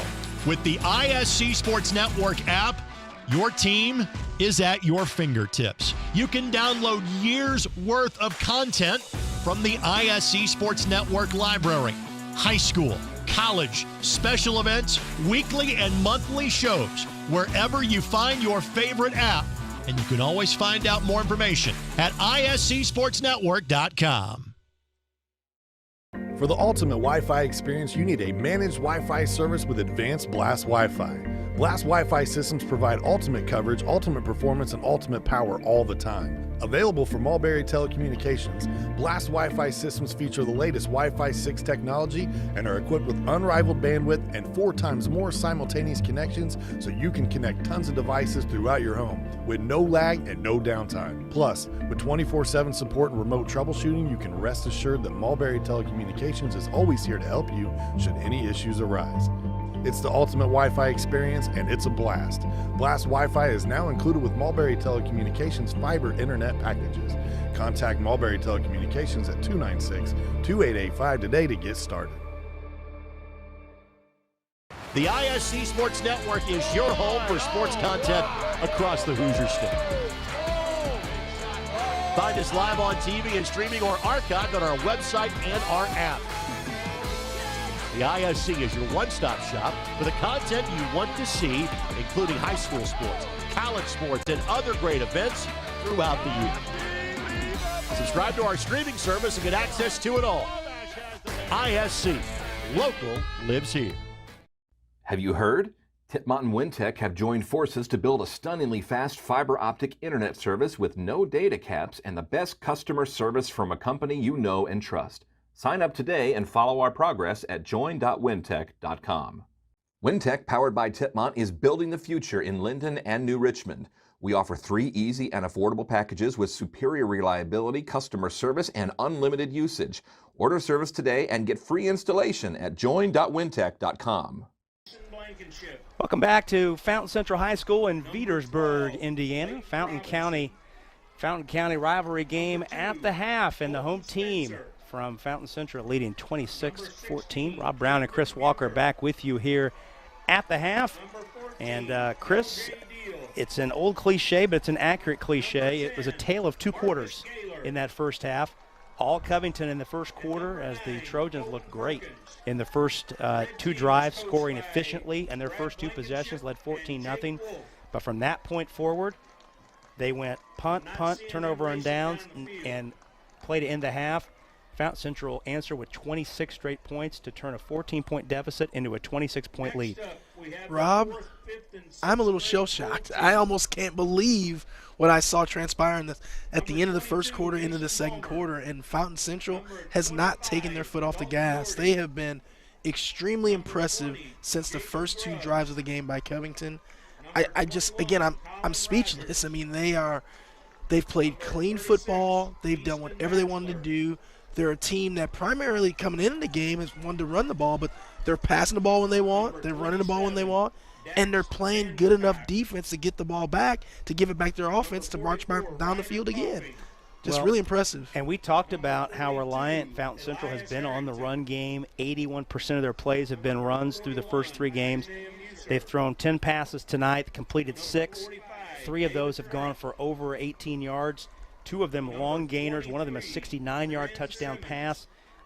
They have just looked so efficient. And you talked in the pregame show about playing a clean game, and penalties right now a key factor, as 8 penalties for Covington, just 3 for Fountain Central, and no turnovers either way. Yeah, and it's not only the 8 penalties. They've been big penalties at bad times, right? And when you do that, it kind of stalemates everything, and you just can't get a good rhythm. And they're struggling right now. Covington needed this. This halftime could not have come at a better time for Covington to try to get over there, get coached up, regroup, and come out and play a strong second half. They are going to get the ball coming out of the half. They need to cash in on this first possession. Well, we'll go ahead and take our first break here in the halftime show. When we come back, we'll take a specific look at some halftime numbers. We mentioned Fountain Central's passing game, excellent in that first half. Some other key numbers, we'll get into those as well on the other side of this pause. Fountain Central leads at the break, 26-14. We're back in a moment on the ISC Sports Network. The ISC Sports Network is your home for sports content across the Hoosier State. Find us live on TV and streaming or archived on our website and our app. The ISC is your one-stop shop for the content you want to see, including high school sports, college sports, and other great events throughout the year. Subscribe to our streaming service and get access to it all. ISC, local lives here. Have you heard? Tipmont and Wintek have joined forces to build a stunningly fast fiber optic internet service with no data caps and the best customer service from a company you know and trust. Sign up today and follow our progress at join.wintek.com. Wintek, powered by Tipmont, is building the future in Linden and New Richmond. We offer 3 easy and affordable packages with superior reliability, customer service, and unlimited usage. Order service today and get free installation at join.wintek.com. This is your IHSAA. This is your state. This is your high school. This is your athletic association. Fans, I'm IHSAA Commissioner Paul Knighty, and we're here to make sure that all of this remains yours. This is your state. This is your community. This is your IHSAA.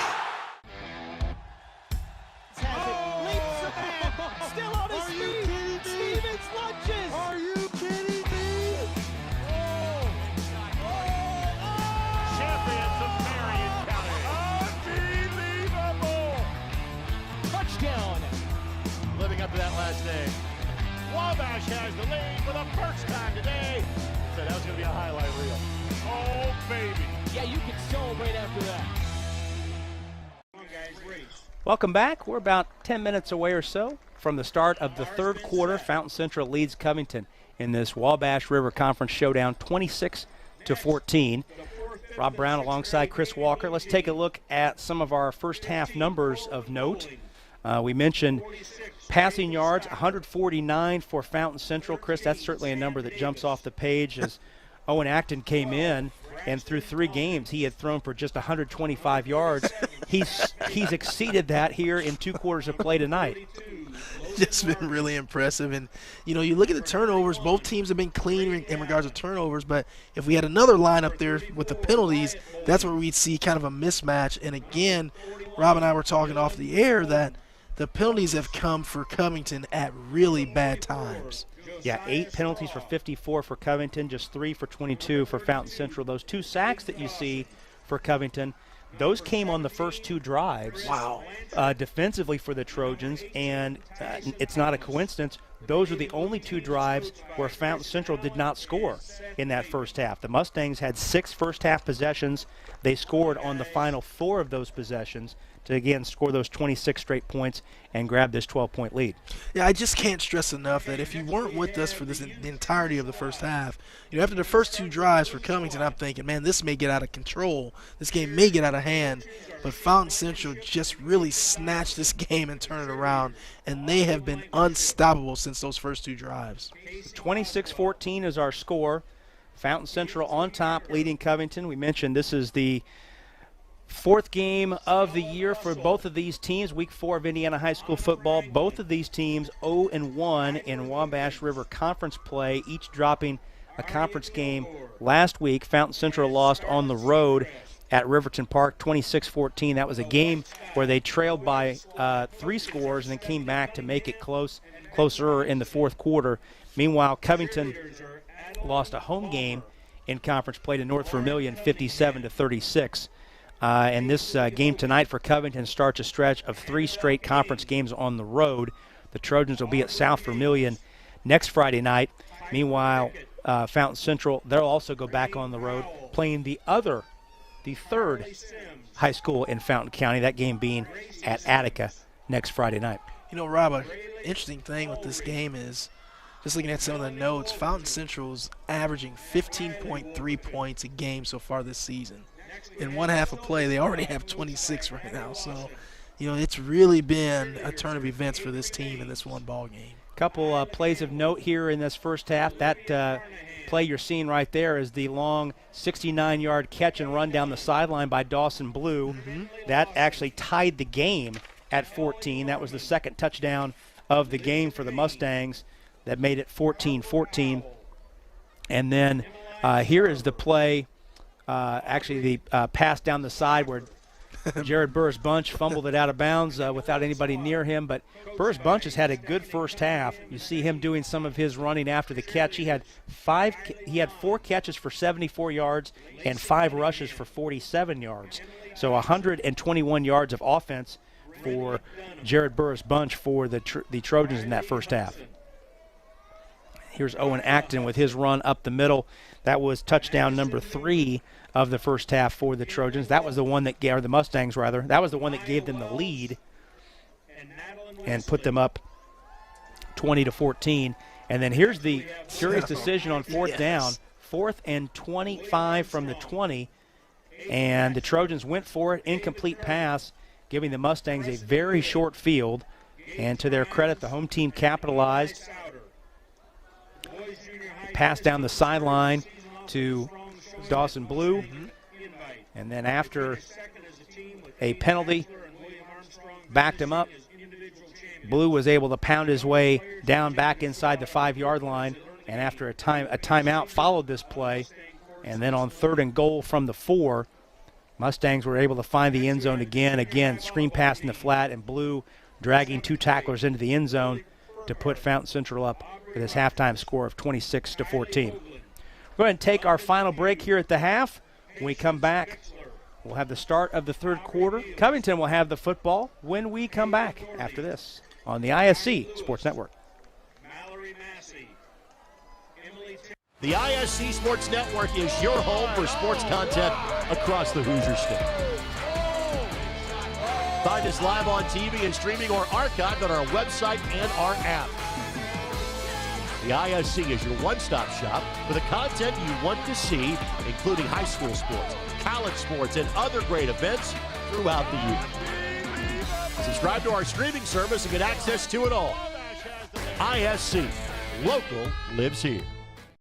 Have you heard? Tipmont and Wintek have joined forces to build a stunningly fast fiber optic internet service with no data caps and the best customer service from a company you know and trust. Sign up today and follow our progress at join.wintek.com. IHSAA. Wintek, powered by Tipmont, is building the future in Linden and New Richmond. We offer 3 easy and affordable packages with superior reliability, customer service, and unlimited usage. Order service today and get free installation at join.wintek.com. Ball here. Harris scores. With 19 seconds. Big players, big boy. I'm telling you right now, that's awesome. I love it. You get a layup taken and an and one.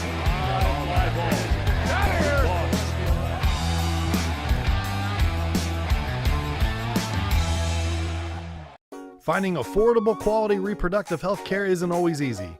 Did you know that there's now a family planning and reproductive health clinic in our area that is income-based?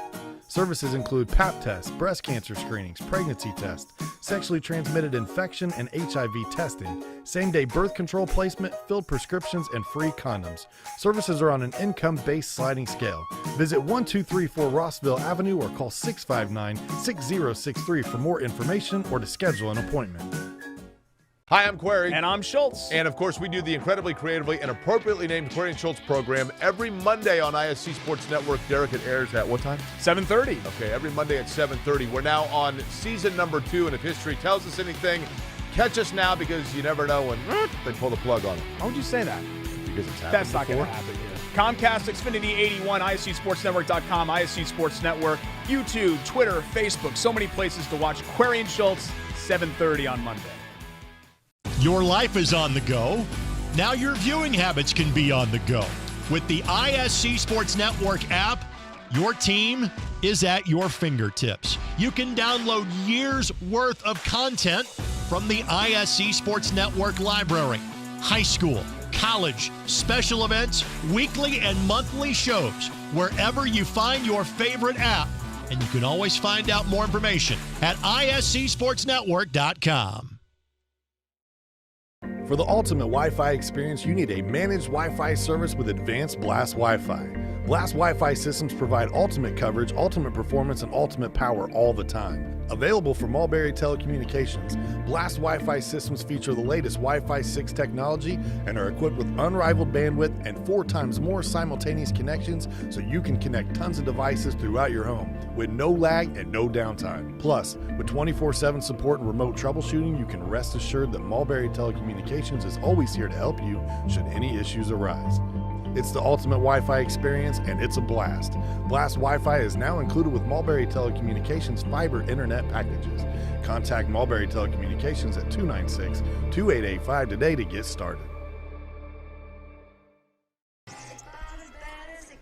Well, welcome back to Fountain Central High School in Veedersburg, Indiana, western half of the state. Fountain Central, the home team, leading Covington 26-14. I know, Chris, you've got some scores on the family of ISC family of networks. 3 other games going on right now. Yeah, we have Lawrence Central over Warren Central, 26-7. Carmel is beating up on Pike, 24-0. And Southmont is all over the Hot Dogs from Frankfort, 40-0. The Hot Dogs will regroup here in the second half, I think. That's the other games on our ISC family of networks tonight. Now we've got some Marion University soccer, both men's and women's, lined up tomorrow afternoon for you here on ISC. I have to say, this song being played over the PA, I do not recognize. I was going to say it's Shania Twain. It's you can tell where I live. Well, not a lot of country music played where I live. I knew the voice because Shania, that was my first dance. Shania Twain's "You're Still the One." So there you go. August 22nd of '98. So my wife and I actually dance to that every anniversary day. So that's tremendous. We've done it 25 times now. So there is significance. That's right. To Shania Twain in the Walker household. I like that. It is. I like that. And I will tell you, I think that album, it was Come On Over, was extremely popular. I mean, she sold a ton of records. That thing was a printing press. Yes, it was. So Fountain Central kicking away. And all the energy and momentum on the home side as the Mustangs scoring 26 points straight to close out the half. I think to say Covington needs a touchdown now is a major understatement. Straight on kick, a low squibber that's picked up, and Cian Moore will down it at the 34-yard line. So Covington begins there. Now let's see if Covington, the Trojans, come out. A play that was really effective early in their first 2 drives. They get in that pistol formation, kind of run that option play left or right with Burris Bunch, and that was really effective. Let's see if they get that back in the offense. Well, and the quarterback, Wyatt Moncrief, had runs of 28 and 20 yards in that first quarter on those 2 drives when they scored. There are only 2 touchdowns in the first half. Empty backfield here on 1st and 10. 3 receivers left. Passing the flat to Burris Bunch, and he's dragged down. A nice solo tackle out there by Dawson Blue to pull Burris Bunch down after a short gain of 1. And that's a bigger statement than you're making it. To have a solo tackle against Burris Bunch is a big deal because he is a load, folks. I think that's the first time tonight we've seen him tackled by 1 player. I would agree with that. The 2nd down and 8. Give him 2 on the play. Burris Bunch takes the fake. Moncrief keeps it, now throws. He's got an open man down the sideline and in and out of the hands of Cian Moore. Had gotten behind the defense into Mustang territory. Good deception on that play, but Moore just couldn't see it into his hands. Tough drop there, but man, I tell you what, Moncrief had to be really close to the line of scrimmage when he released that ball. Yeah, to the point that I was surprised that he pulled it back. I thought, no kidding, he had crossed the line and was anticipating a running lane or 2. No kidding. Instead, it's 3rd down and 8. Gerling, the intended receiver, and he's caught, has the catch, but he's tackled immediately, so a short gain Nice tackle by Cole Garbison. So that's a pickup of 4, setting up 4th down and 4. I think you got to punt this football here. There's no way you can go for this here. 5th catch of the night for Gerling. But at least initial indications are the Trojans are going to go for it. Keep in mind, Moncrief is also the punter. And he's lined up a little bit deeper. Now he takes a couple steps back, certainly indicating he's going to kick it away. Thinks about it for a moment, then sends away a low line drive kick. No safeties deep for the Trojans, so an easy down that time for the Mustangs, rather than the Trojans down at the 28. Well, Moncrief almost thought about that into a block. I mean, he was just half a second away from having that punt blocked.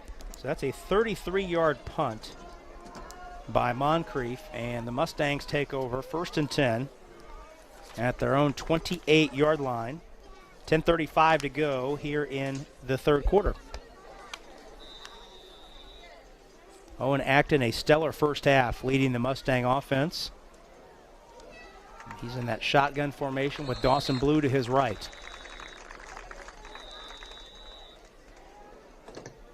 And they give it to Foxworthy across the formation, and he bangs his way up the middle for a nice 1st down gain. Flag flies in late, however, so we'll hang on as Foxworthy appears to gain about 8 on the play. Call is a face mask against Covington. And that's a face mask against the Trojans, so they'll tack some yardage on.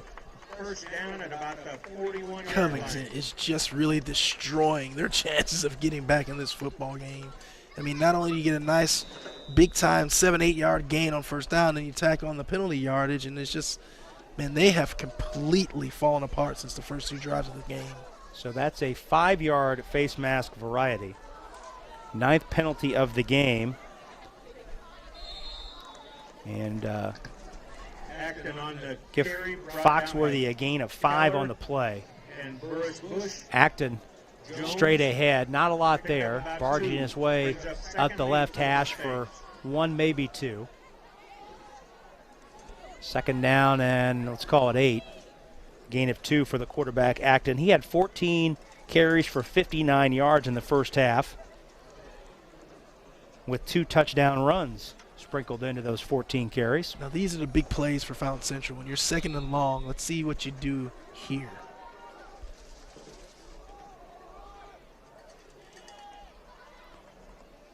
And into the backfield, the tackle for a loss as that play is blown up. The give to Blue, and it's blown up by Caden Lawson, number 50, who got in there and tackled Blue for a loss of 2 on the play.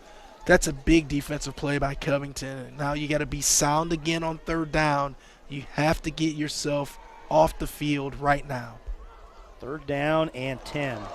First time in a while we've seen Fountain Central in a 3rd and long. Acton stands in the pocket, steps up against pressure, flips it into the flat, and it's in and out of the hands of the intended man, Brandon Pigg. So that's 4th down and 10. Pigg was open, and he had some running room. That could have been a big play for Fountain Central. So 4th down and 10, presumably with this 2-score lead. The Mustangs will punt it away. Well, there you go. Acton punted twice in the first quarter. And this one kicked away. 20-yard line. And a nice roll for Fountain Central. It comes to a stop at the 20-yard line. That's a 39-yard punt, best of the night for Owen Acton. And Covington will take over at its own 20-yard line with 8:59 to go here in the 3rd quarter.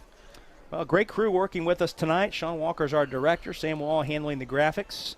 Wes Wolf and Becca Kelly on the cameras. And alongside Chris Walker, I'm Rob Brown. Happy you're spending part of your Friday evening with us. Hope you have a great weekend planned. Should be a great weather weekend across central Indiana. 1st and 10 for Wyatt Moncrief. Empties the backfield out, pre-snap, stands in, now steps up, flush from the pocket, pump fakes, and he's going to be dropped and sacked. First sack of the night for the Mustang defense, and it's big number 53. Kyle Slinker. We've called his name a couple times tonight, but that's his first sack. He is relentless. I mean, he just does not stop. Good pressure there by number 51 as well. Eli Davis, he busted it up and pushed him over to the side where Clinker is on, but those guys are playing really good football. Loss of 5 on the play. And a pass in the flat caught by Moore. He makes the first man miss. Still scattering his way up the sideline. 30, 35, 40. Into Mustang territory before he steps out of bounds. And we may get a flag fly in late. I don't know. Dawson Blue put a hand on Moore when he was in lane 1 of the track, it looked like. I don't think they're going to call a penalty there. However, it's a 35-yard pass play and more than enough to move the chains. Wow, that just wipes out your sack right there. Much, much, much needed play for the Covington Trojans there. 1st and 10 at the 50. Moncrief gives to Burris Bunch, pounding his way straight ahead for a nice first down gain of about 5. I was going to mention, Chris, as we look at this long run off the nice miss tackle, I should say nice move to make a man miss by Cian Moore there, showing his speed. I was going to mention on that sack play, though, you mentioned Eli Davis getting in. It's great to see Davis being involved in that play after he was banged up. Oh, that's right. On yes. that on the stinger block. That's right. In the first half. Nice Correct. to see that he's returned to action. I wanted to mention that.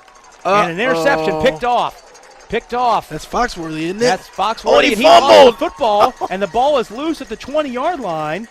Who has it? The 30-yard line, rather, but Fountain Central has it, so the Mustangs get the first turnover of the night. Wow. And that's Luke Foxworthy on the interception. Oh, man. Man, Moncrief threw that ball right to Foxworthy. And we'll get a look at a replay here when we have a moment and give you some indication of how far Foxworthy returned that football. But he takes it all the way down to the 30-yard line of Covington. Ball picked off right at the 40-yard line, so called a 30-yard return. For Foxworthy, he was stripped of the football.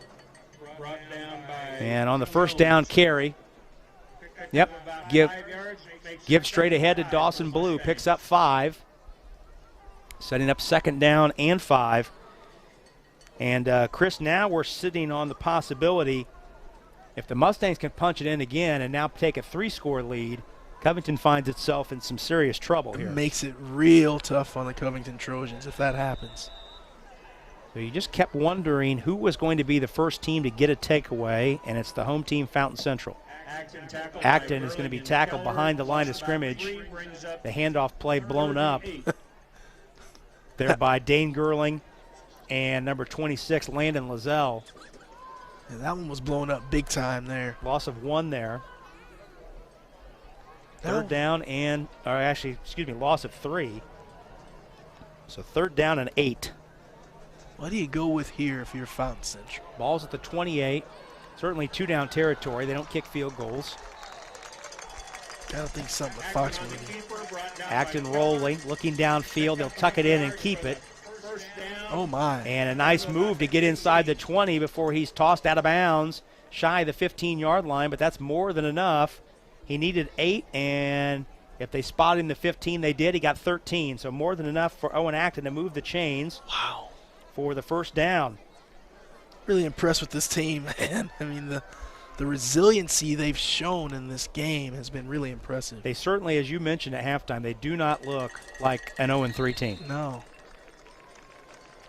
And when we talked to Herb King during the week, he mentioned that he felt like his team was getting a little bit better each week. Delayed give right up the middle to Foxworthy, and he barges his way down to the 10-yard line, so give him 5 on the play. Give him 6, rather, down to the 9. Seen a lot of good sportsmanship out there as well. See Duncan Keller, who's made a lot of plays in this game tonight, helping the ball carrier up there. The 2nd down and 4 at the 9. The Mustangs can get a first down and not score here. Foxworthy on that give across the formation. Pulls a couple tacklers down near the 5, and he's going to be very close to the line to gain. That has been such an effective play, Chris, that setting Foxworthy up in that H-back spot, offset off the tackle, and then bringing him across the formation for that forward handoff. And he's always falling forward. He's always getting positive yards. Here's your 3rd down and 1 play. Yep, he needed 4, he got 3. So 3rd and 1 at the 6. They need the 5-yard line to reset the down box. And like you said, it most certainly is 4-down territory. Delayed give to Acton. He stops shy of the goal line, but he falls forward across the 5, and that's enough to set up 1st and goal at the 4. So give him 2 on the play and another 1st down. 1st and goal at the 4 for the Fountain Central Mustangs. Just a really, really good possession for Fountain Central here. I like what they're doing. Acton on the keep, looking for the goal line, and he takes it in on his feet. So Owen Acton, his 3rd touchdown of the night with his feet. Acton, the 3rd rushing touchdown, this one from 4 yards out.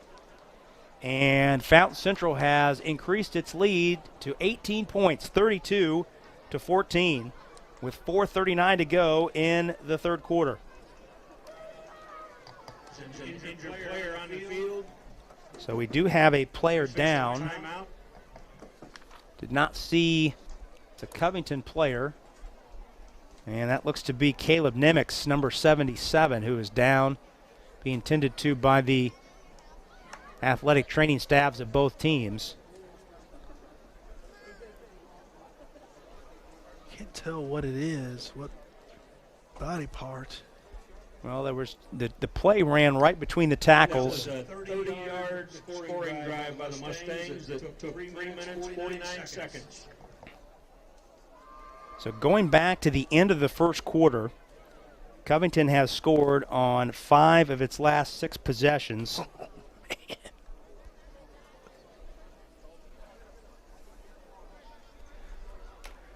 Well, while Caleb Nemix gets tended to by the training staff, we'll go ahead and step out and take a break and come back. Covington leads, 4:39 to go, 3rd quarter, 32-14. Actually, Fountain Central leads, 32-14. Back after this on the ISC Sports Network. The ISC Sports Network is your home for sports content across the Hoosier State. Find us live on TV and streaming or archived on our website and our app. The ISC is your one-stop shop for the content you want to see, including high school sports, college sports, and other great events throughout the year. Subscribe to our streaming service and get access to it all. ISC, local lives here. Have you heard? Tipmont and Wintek have joined forces to build a stunningly fast fiber optic internet service with no data caps and the best customer service from a company you know and trust. Sign up today and follow our progress at join.wintek.com. High school sports fans, welcome back to Game Time, to pure spirit, to pure sports. Welcome back to high school sports. Fans, I'm IHSAA Commissioner Paul Knighty, and I just want to say, welcome back. This is Game Time. This is Indiana high school sports. This is your IHSAA. Well, pleased to report that Caleb Nemix was able to get to his feet and walk off to the Covington sideline under his own power. That's good news. Now, following the touchdown, Fountain Central, as is their custom, will go for 2. Two-point conversion is no good for the Mustangs. And Acton takes the snap. Looked like the snap came earlier than he thought it would and ran it up the middle, but nothing there. So that will be a no-good attempt. So far tonight, the Mustangs are 1 out of 5 going for 2 and lead 32-14. Pretty impressive response. Certainly if you're Fountain Central, Chris, you get that takeaway and get the ball again in plus territory at the Covington 30 to start that drive. you want to come away with at least 6. And they did just that. They marched the ball down the field. They took care of business, and like I said several times throughout this broadcast, I'm just really impressed at how resilient they've been, because I thought this game was going to get out of hand after the first 2 possessions, and Fountain Central said, not so fast, my friend, and they really turned it around. 4:36 to go in the third quarter. Fountain Central has scored 32 consecutive points to lead this game by 18. And now down 3 scores. You would presume, Chris, that Covington is going to be in a throw the ball mode, and they have to play a little bit quicker. Well, you would think so, but we'll have to wait and see, sir. I think they were waiting for the kicking ball to come out. Yep. So they located the kicking ball on the Covington on the Fountain Central sideline. So now we're ready to go. Luke Foxworthy handles the kickoff chores for the Mustangs.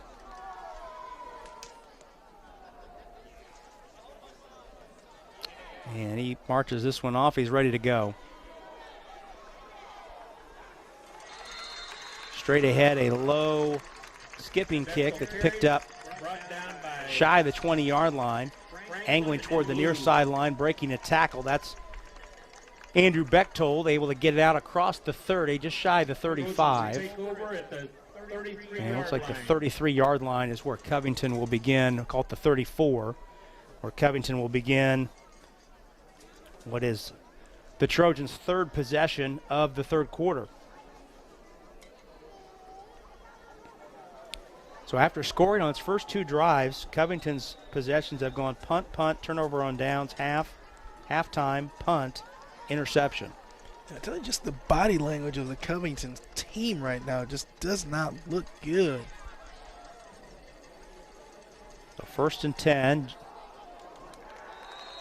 Jonas Burris Bunch behind the quarterback, Wyatt Moncrief.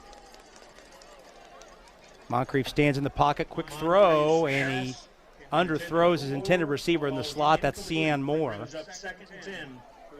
2nd down and 10. And Lincoln Hoffa is right over there. I mean, if he misses with that pass at all, that's going to be picked off as well. 2nd down and 10. Moncrief looking over the defense pre-snap. Wants Keller to come in motion, and the give to the running back, Burris Bunch. Tries to get up the sideline and turn his shoulders, and able to work his way up the sideline for a couple. It's going to set up 3rd down and about 5, perhaps. It's a really good job there. I think that's Cole Garbison on the far side. Actually, no, that wasn't Garbison. That's maybe Chance James over there. Kind of holds contain, is able to not let Burris Bunch get outside of him and gets the tackle. 3rd down and 4.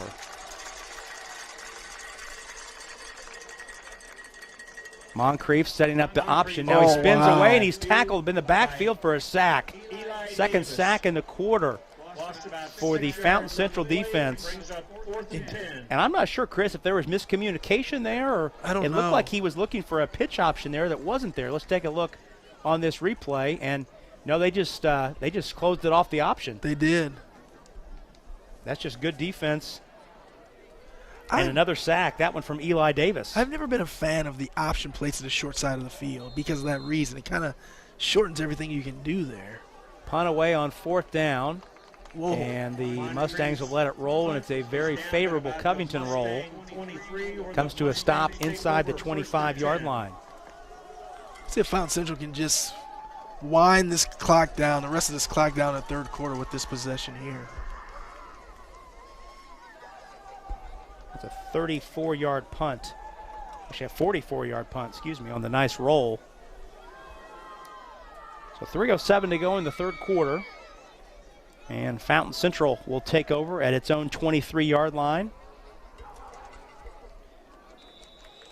We'll see if the Mustangs start to run the football a little bit, Chris, and kind of try to shorten this game up with this 3-score lead. You would think so. Acton fakes the give to Foxworthy coming across the formation, keeps it himself, and able to fall his way forward across the 25. Actually, he fell on the 25, so no gain. Or I'm sorry, they gave him 3, excuse me. 3 on the play. That's Acton's 20th carry of the evening. He's now at 80 yards. Acton on the keeper, takes the ball to about the 35-yard line and enough for Acton again on the run. This time he tries right side and slams into Jonas Burris bunch and able to take his momentum out near the 35-yard line, and that's going to be enough for a first down. That looked like a Josh Allen running play right there. Mm-hmm. Yep, he needed 7 and got 8. Man, momentum carried him forward. That's a big collision because that's what Jonas Burris bunch on the other side making the tackle. That can't feel all that good. Don't know if I want my quarterback running into him. Acton is the only Fountain Central player to have a 100-yard rushing game so far this year. Ran for 156 at Crawfordsville in week 2. He's sitting on 88 yards right now. 1st and 10. And the give straight up the middle. That's Foxworthy on the carry. Foxworthy's cramping up a little bit. Yeah, he's been everywhere tonight. As you would anticipate with 2 1A programs, a lot of guys going both ways. Fountain Central has 8 players listed as starters on both offense and defense, Covington 6. Foxworthy picked up 3 on that first down carry. 2nd down and 7. Inside 90 seconds to go, 3rd quarter. Acton on the keeper, surging into the secondary. He's got a first down out across the 45-yard line, nearing midfield. Jeez, that's a bruising run quarterback running the football right now. Pickup of 10. He is dishing out some punishment. Another first down. And this is more along the lines, this focusing on the run game, what we thought we'd see from Fountain Central, but it makes sense now with the 3-score lead that they're trying to take the prudent route and shorten the game up. Yeah, they're just playing a very, very good football game right now. Acton again on the keep, working his way straight ahead behind his offensive line for a good first down pickup of about 5, call it 4. Blue on the carry. And we're inside a minute to go, and Acton's over 100 yards, 102 yards. I think you get in a on huddle, the day. Run one more play in this quarter, and you take it to the 4th quarter from here. 18-point lead for the home team, Fountain Central, who has scored 32 straight points after trailing 14-0 early. Wow. This likely will be the final play of the quarter. Inside 30 seconds, Acton on the delayed give, working his way into the secondary. That's Blue. He's got another first down into Trojan territory, almost down to the 40-yard line. I think you'll see the pickup of 9. Fountain Central walk over to the sidelines here. Yep, there you go. Inside 15 seconds to go. Game clock ahead of the play clock, so the Mustangs do not have to snap the football again here in this 3rd quarter, and they'll let it wind down and take this 18-point lead into the final period. Final 12 minutes ahead. Fountain Central leading Covington 32-14, and the Mustangs will have it 1st and 10 on the Covington 42 when we return on the ISC Sports Network. Wintek, powered by Tipmont, is building the future in Linden and New Richmond. We offer 3 easy and affordable packages with superior reliability, customer service, and unlimited usage. Order service today and get free installation at join.wintek.com. Ball here. Harris scores. With 19 seconds. Fake players, big boy. I'm telling you right now, that's awesome. I love it. You get a layup to take it. And an and 1.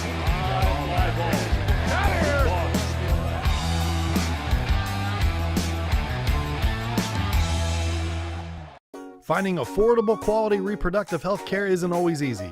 Did you know that there's now a family planning and reproductive health clinic in our area that is income-based? Services include Pap tests, breast cancer screenings, pregnancy tests, sexually transmitted infection and HIV testing, same-day birth control placement, filled prescriptions, and free condoms. Services are on an income-based sliding scale. Visit 1234 Rossville Avenue or call 659-6063 for more information or to schedule an appointment. Alongside Chris Walker, Rob Brown with you back at Fountain Central High School in Veedersburg. Fountain Central leading Covington 32-14. How about the junior quarterback, Owen Acton? 23 carries, 102 yards, 3 rushing touchdowns, 2 passing touchdowns, and his team has an 18-point lead. 1st and 10, and the Trojans blow up that first down play in the backfield in a hurry, and Dawson Blue is dropped for a loss by a host of Trojans all the way back out across the 45-yard line. Call it the 45 and a loss of 3. Good to see some life there out of that Covington Trojans team. 2nd down and call it 13.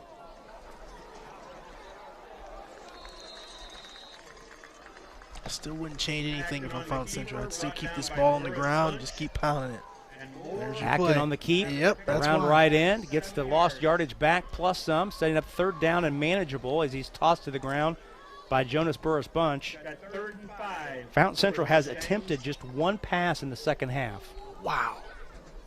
It's been all running plays with the exception of 1.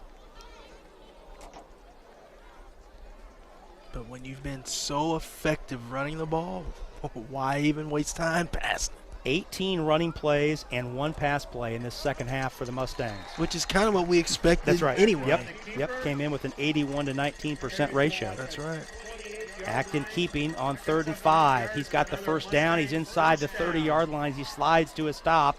Pulled down by Cian Moore, but not before the junior quarterback reloads the down box. And the clock will start back up as soon as the chains are set. Give him 9 on the pickup. And Acton's had a heck of a ball game. He is a very, very good football player.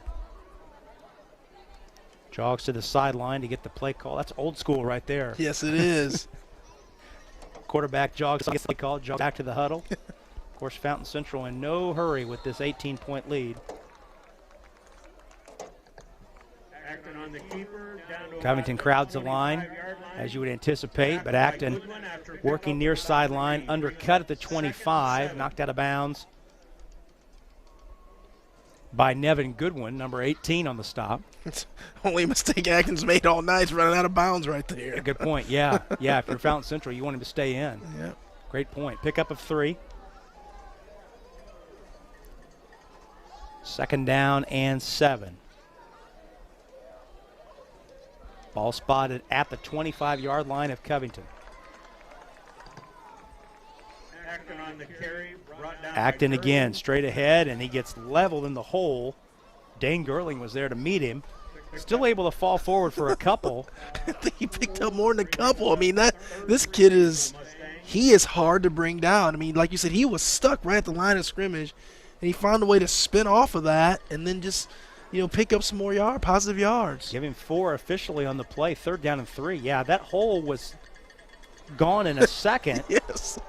Gerling did a great job of finding his way to the hole quickly, but like you said, Acton was still able to get 4 yards out of that play, setting up 3rd and 3. And that's a quarterback. And then Covington just jumps into the neutral zone and gives the Mustangs a 1st down on the 5-yard penalty. That's the 10th penalty of the evening for Covington for 64 yards. Covington hasn't been a very disciplined program tonight. They've made a ton of mistakes. They've been very costly, and now they're just getting beat up right now. They're getting out-physicaled by Fountain Central right now. Penalty will take it down to the 15-yard line. 1st and 10 for Fountain Central.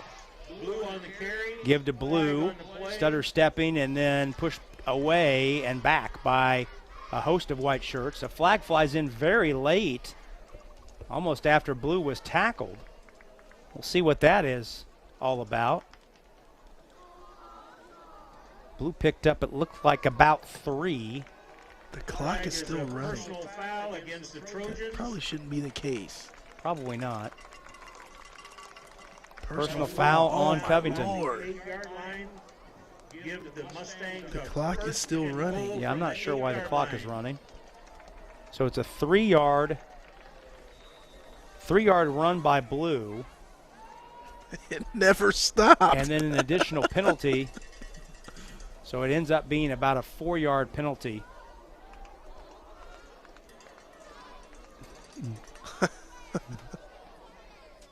So first and goal at the 8 for Fountain Central.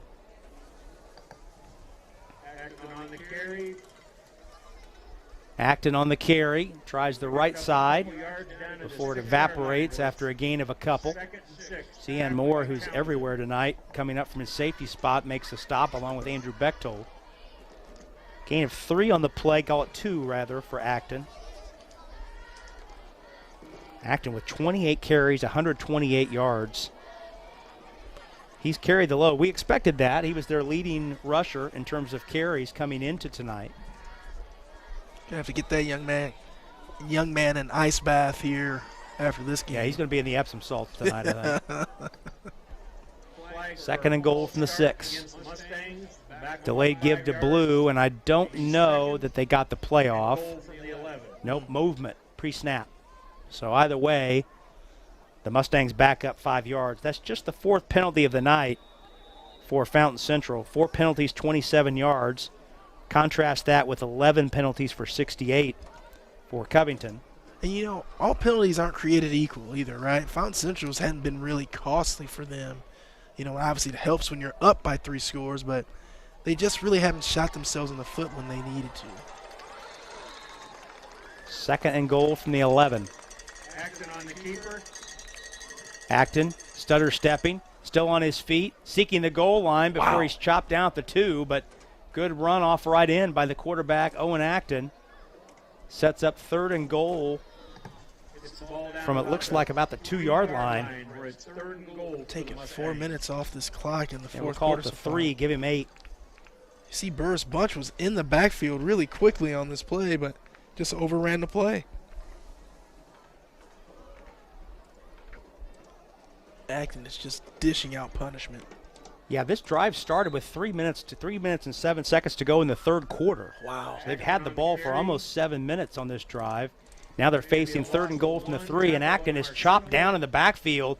Great penetration that time by 11 Marchenko, number 54, to cut Acton down for a loss of 1 back to the 4-yard line. So now 4th and goal from the 4. Clock continuing to roll. Now would be the time when you bring out that little kind of pop pass deal or the misdirection play with Foxworthy. But either way, I think this is the time when you use your big tight end, big H back down in the end zone. Yeah, we've not seen that play since the first half. That's right. And it looks like Herb King is going to let the play clock run down to 1 and then call a timeout. Good decision. He had a couple to work with there. So timeout called by Fountain Central. We'll go ahead and keep it here with 6:57 to go. And Fountain Central facing 4th and goal from the 4. Tonight's game is brought to us by our friends at Wintek, where they believe building relationships turns their passion for technology into solutions that help you reach your potential today, tomorrow, and in the future. To see their residential services and business solutions, visit wintek.com. That's WINTEK.com. Rob, I've really been impressed at the way Coach Herb King has run this game tonight, coached his team. They're a very disciplined team. They showed a lot of resiliency early in the game. Like the way they're working this possession here. Perfect time to call timeout. Get the play that you want to run called. Make sure everyone knows what they're going to do. If you get it, great. If you don't, who cares? And then Covington's got a long field they have to try to march down and score. But it's just a really well-executed drive. Like you said, they've taken off now, 5 minutes in this quarter and 3 minutes from the other. So yeah. an So it's 8-minute drive. 8+ minute drive that started at the 23-yard line of Fountain Central. 4th and goal at the 4. Acton keeping, seeking the goal line, and he'll find it again for the 4th time tonight. Owen Acton is in the end zone from 4 yards out. And it's all Fountain Central here tonight. 38-14 the score with 6:55 to go. Well, I think we have our player of the game. It's not going to be hard to make that decision. Acton with 139 yards rushing tonight on 31 carries. 4 rushing touchdowns, 2 passing touchdowns for Owen Acton. Oh, and they're going to kick an extra point for just the second time this season. They've attempted one. Whoa. This is number 65, Uriah Wildman. He's attempted the only extra point try so far this season. Low snap. Kick straight away on the way, and it's no good left. So no good on the PAT. Prior to that,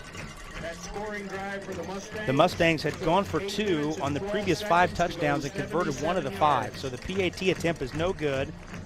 That keeps the score at 38-14 in favor of Fountain Central with 6:55 to go.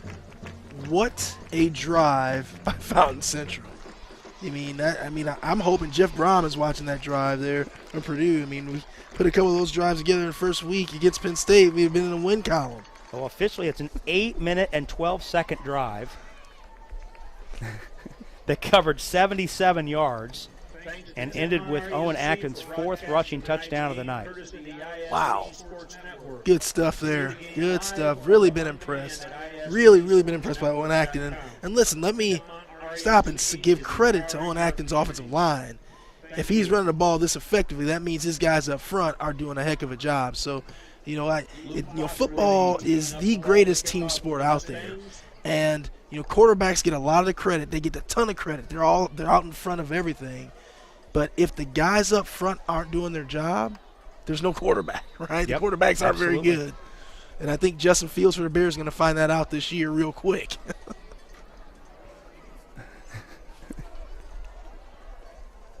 So Luke Foxworthy is on to kick it away. And a low squibber that's scooped up off the ground at the 23-yard line by Cian Moore. Get upfield, and he's looking for an angle, and he'll finally work his way out of bounds. He's out across the 35, so a decent return that time by Moore. And we'll see where the officials judged him to step out. Looks like about the 35-yard line. So if you're just joining us, Covington scored on its first 2 possessions and led 14-0.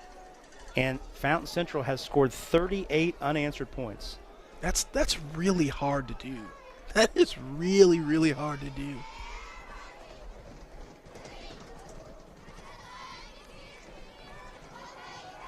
Wyatt Moncrief, the quarterback, the sophomore quarterback, both these quarterbacks non-seniors. We'll see them again next year. Acton a junior, Moncrief a sophomore. Moncrief stands in. Pocket collapses, flag flies in, Moncrief on the run, across the line of scrimmage, he's got a first down, he's into the secondary, stutter stepping before he's hauled down inside the 45-yard line in Fountain Central territory, but you would presume that it's a hold. Yep, that was in holding territory. Yep. Meanwhile, we've got a Fountain Central player down well behind the play in the Fountain Central secondary, almost near lane 1 of the running track, and that certainly looks like a cramp situation as our side judge is actually stretching out his calf right now. So we've got things going on at opposite ends of the field. We've got a holding penalty in the backfield that'll be marched off from the spot. So Covington is looking at 2nd down and very long. And in the meantime, we've got a Covington player dealing with the cramp issue.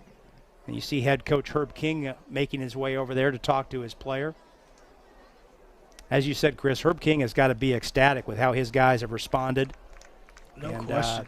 6.5 minutes away from handing him what would be his 183rd win of his coaching career.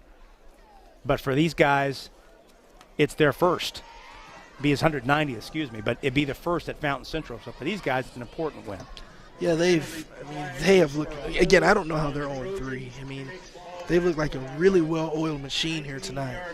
That was Cole Garbison, the cornerback, who was able to, after getting his calf stretched out, get up on his feet and jog his way across the width of the field back to the Fountain Central bench. He has to sit out just one play. Presumably he'll come back in relatively quickly. This ball goes back to the 19-yard line, so it's a 16-yard penalty. The holding is a 10-yard in high school football. Holding's 10 yards from the spot. So it's first down and 26. Is that the 11th penalty now on Covington? That is number 12. 12. Jared Burris-Bunch, Jonas Burris-Bunch, barging his way out across the 30 to the 34-yard line. So he gets the penalty yards back. Almost, almost back to where we started this drive. A couple yards shy, but good first down run for the senior running back. I think late in this game, around 6 minutes left in the fourth quarter, the game's out of hand. That I'd be making a better business decision on Jonas Burris-Bunch right now. I don't know if I'd be getting away of him. He's got it out in the flat. No gain on the play brings up 3rd and 12 for the Trojans. And no gain on the play.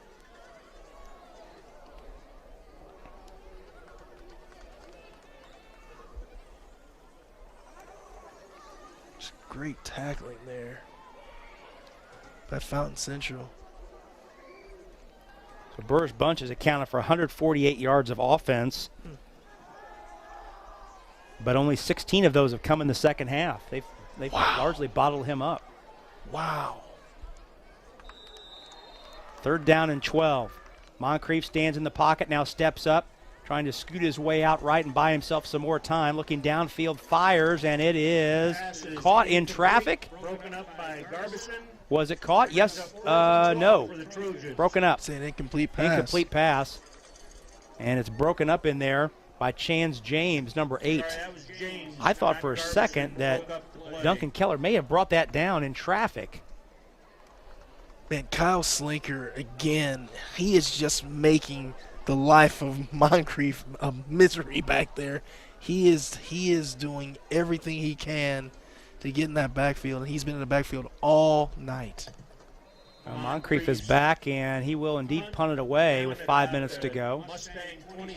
No one deep for Fountain Central, and it rolls to a stop at the 26. You look for Fountain Central to kind of try at least to run the remainder of this clock out and take themselves to the locker room with a victory. That's a 41-yard punt.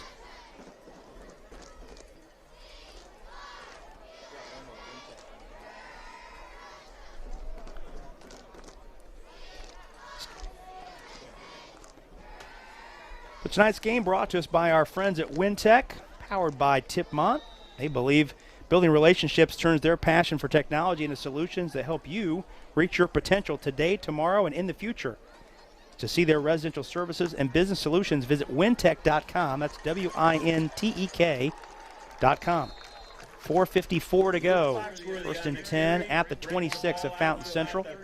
Mustangs looking to run the clock out, and they give to Luke Foxworthy, and he barges his way into the secondary for a good first down carry that looks like it's going to be very close to a first down. Right at the marker. And our referee looking to eyeball it here, and I think, yep, he says first down, so give him 10 and a first down. Luke Foxworthy tonight, 51 yards rushing on 9 carries and 4 catches for 91 yards. Or excuse me, 2 catches for 58. So he's accounted for over 100 yards of offense. He's been a really good player tonight as well. And he's made some nice plays defensively. Yes. That linebacker spot. 1st and 10. Give to Foxworthy again across the formation. This time, Covington was ready for him around in. Actually, that was number 22. Excuse me, new man on the carry. That was number 22, Lincoln Hoffa. His first carry of the night, just his 3rd carry of the season. No gain on the play. 2nd down and 10. So Hoffa getting a look, the 5'8", 160-pound junior. His first carry of the night. And Fountain Central looking to kind of run this clock down. Inside 4 minutes to go. Home team up 24. Delayed give and not a lot there as it's bottled up. It's 3rd and 11 for the Mustangs. And that was blue on the carry. Yep. Drop for a loss. Loss of, looks like 1 on the play. So 3rd down and 11 at the 35.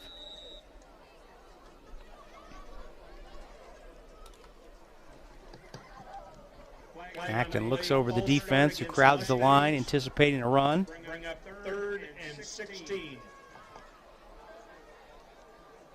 Oh, wow. And flag flies in. I didn't see that. As Covington called for a procedure penalty. I did not see that either, but that's the 5th penalty of the night on the Trojans for 32 yards. Oh, Fountain Central, excuse me. Yeah, 5 yards on the offense, procedure penalty. 3rd down and 16. Ball spotted at the 30. That does stop the clock.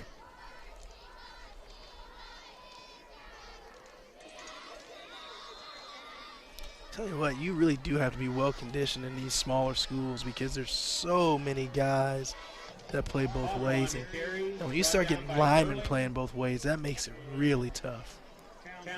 Same play, that give across the formation. That time, though, it was Hoffa on the carry. And no gain on the play. So 4th down. Actually, a loss of 1, let's call it. 4th down and 16. Or they gave him 1, excuse me. 4th down and 15 at the 31. Inside 2.5 minutes to go. And Acton drops back to punt it away. Oh, high snap. Had to get it away quickly. And Covington may have gotten a piece of that one. And it will not make it out to the 50-yard line. So a very short kick. That will go in the books. About an 18-yarder. I think Covington might have gotten a piece of that. They were really close. So that will officially be an 18-yard punt. And the Trojans take over at the 49-yard line.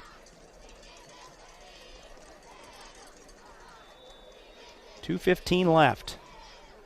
Fountain Central has scored 38 straight points after trailing 14-0. Be a festive night in Veedersburg tonight.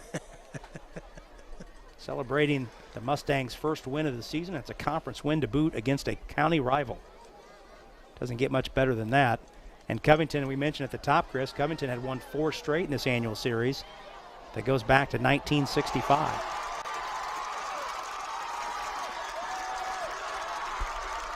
Moncrief drops straight back.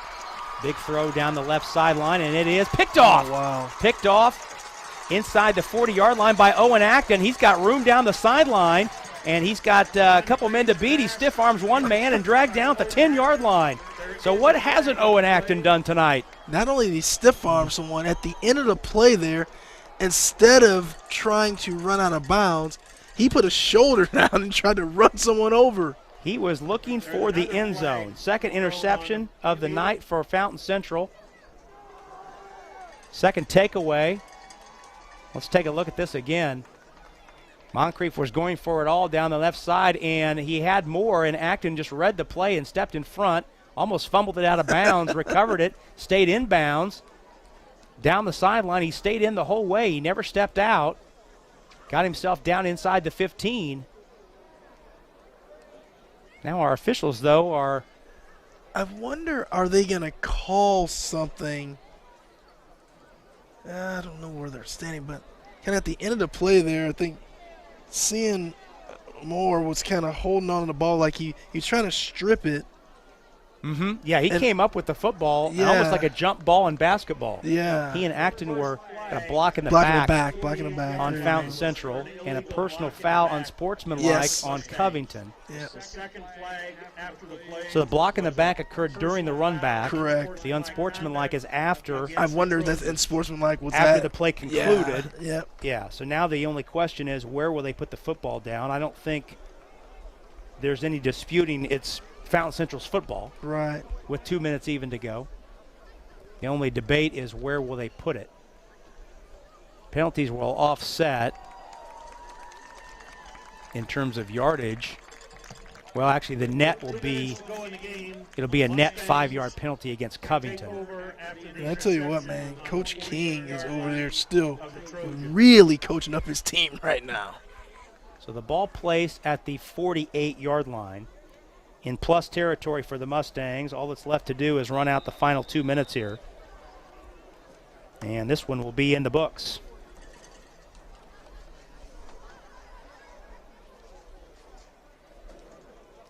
(38-14) the score. Last time Fountain Central beat Covington was back in 2018. 21-0 in Veedersburg. I mentioned Covington had won 4 straight. Prior to that, though, Fountain Central had won 14 in a row. Well, I tell you what, I really like the direction Fountain Central's going. Again, obviously I didn't see any of their first 3 games. All we saw were the stats. But I'm telling you, I'm really impressed with the way this team plays football.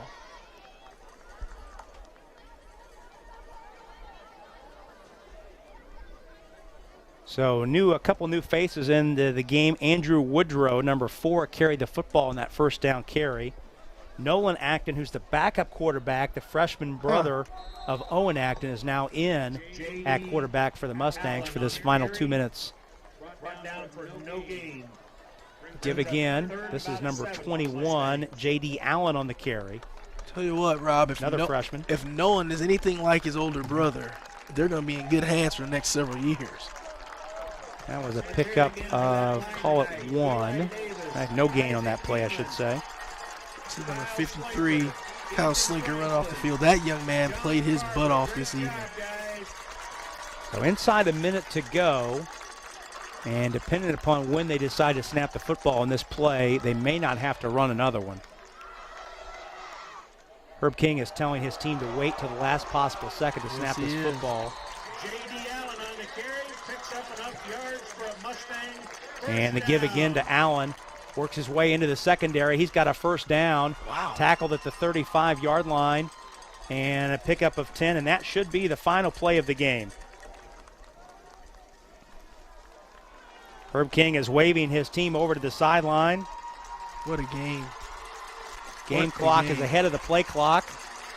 No need for the Mustangs to snap the football, and jubilation on the home sideline as the Mustangs score the final 38 points of this game to register a huge rivalry victory over their county foes, the Covington Trojans. In the process, Fountain Central improves to 1-3 on the season, 1-1 in Wabash River Conference play. Meanwhile, Covington drops to 1-3, and they are 0-2 in conference play.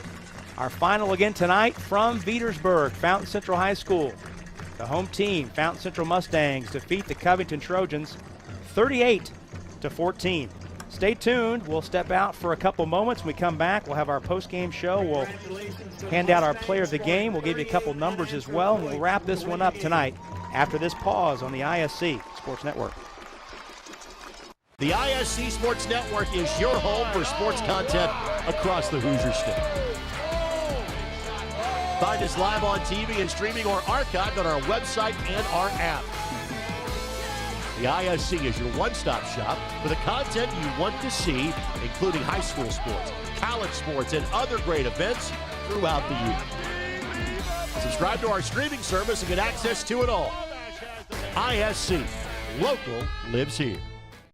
Have you heard? Tipmont and Wintek have joined forces to build a stunningly fast fiber optic internet service with no data caps and the best customer service from a company you know and trust. Sign up today and follow our progress at join.wintek.com. Wintek, powered by Tipmont, is building the future in Linden and New Richmond. We offer 3 easy and affordable packages with superior reliability, customer service, and unlimited usage. Order service today and get free installation at join.wintek.com. Rob Brown, Chris Walker back with you at Fountain Central High School in Veedersburg, Indiana, to wrap this one up and see a jubilant home sideline as the Mustangs gathering around their Hall of Fame coach, Herb King, celebrating their first win of the season, 38-14 over the Covington Trojans. Chris, we look at this game. Covington scored on its first 2 possessions. Fountain Central got just 4 first downs in that, no first downs. They went 1 first down their first 2 drives, had to punt it away. But from that point on, it was a 38 straight point burst for Fountain Central. They had 2 takeaways in that stretch. Owen Acton responsible for all 6 touchdowns, 4 on the ground, 2 through the air, and just a great night for the home team. Just really impressed with their resiliency, the way they played, and the fact that they just, after the first 2 touchdowns, by Covington, they just went on a rampage. I mean, they were unstoppable from that point.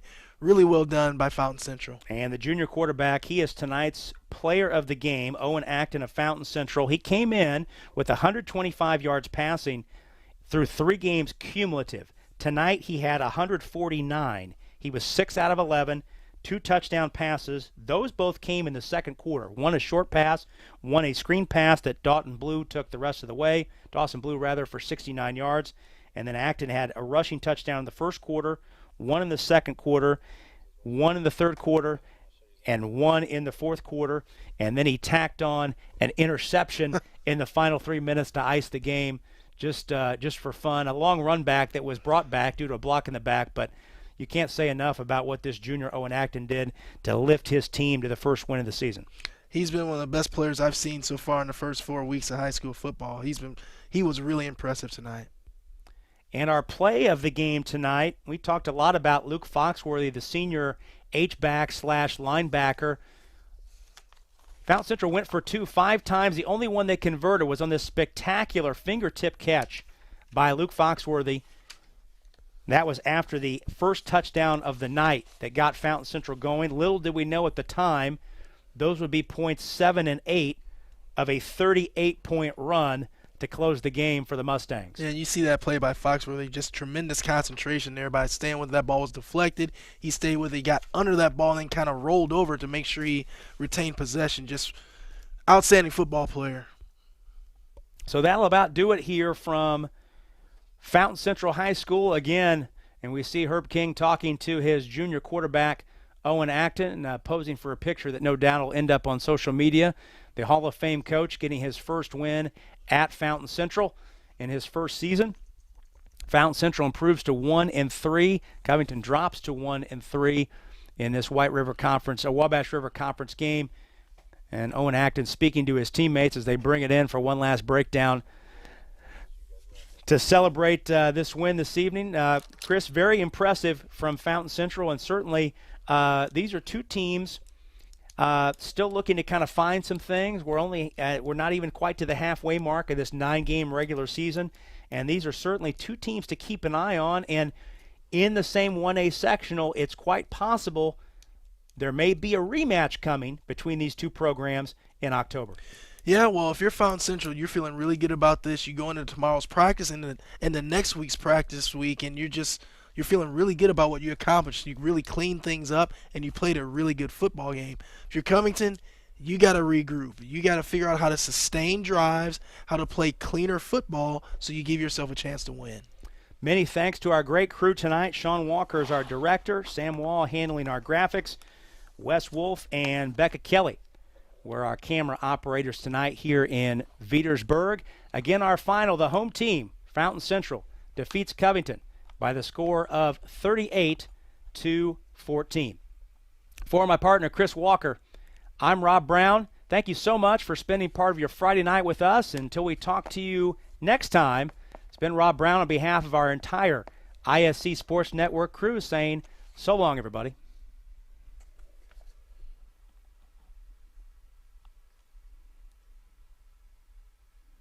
High school sports fans, welcome back to Game Time, to pure spirits, to pure sports.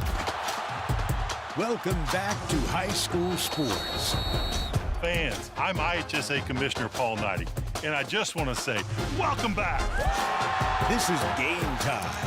This is Indiana high school sports. This is your IHSAA. Have you heard?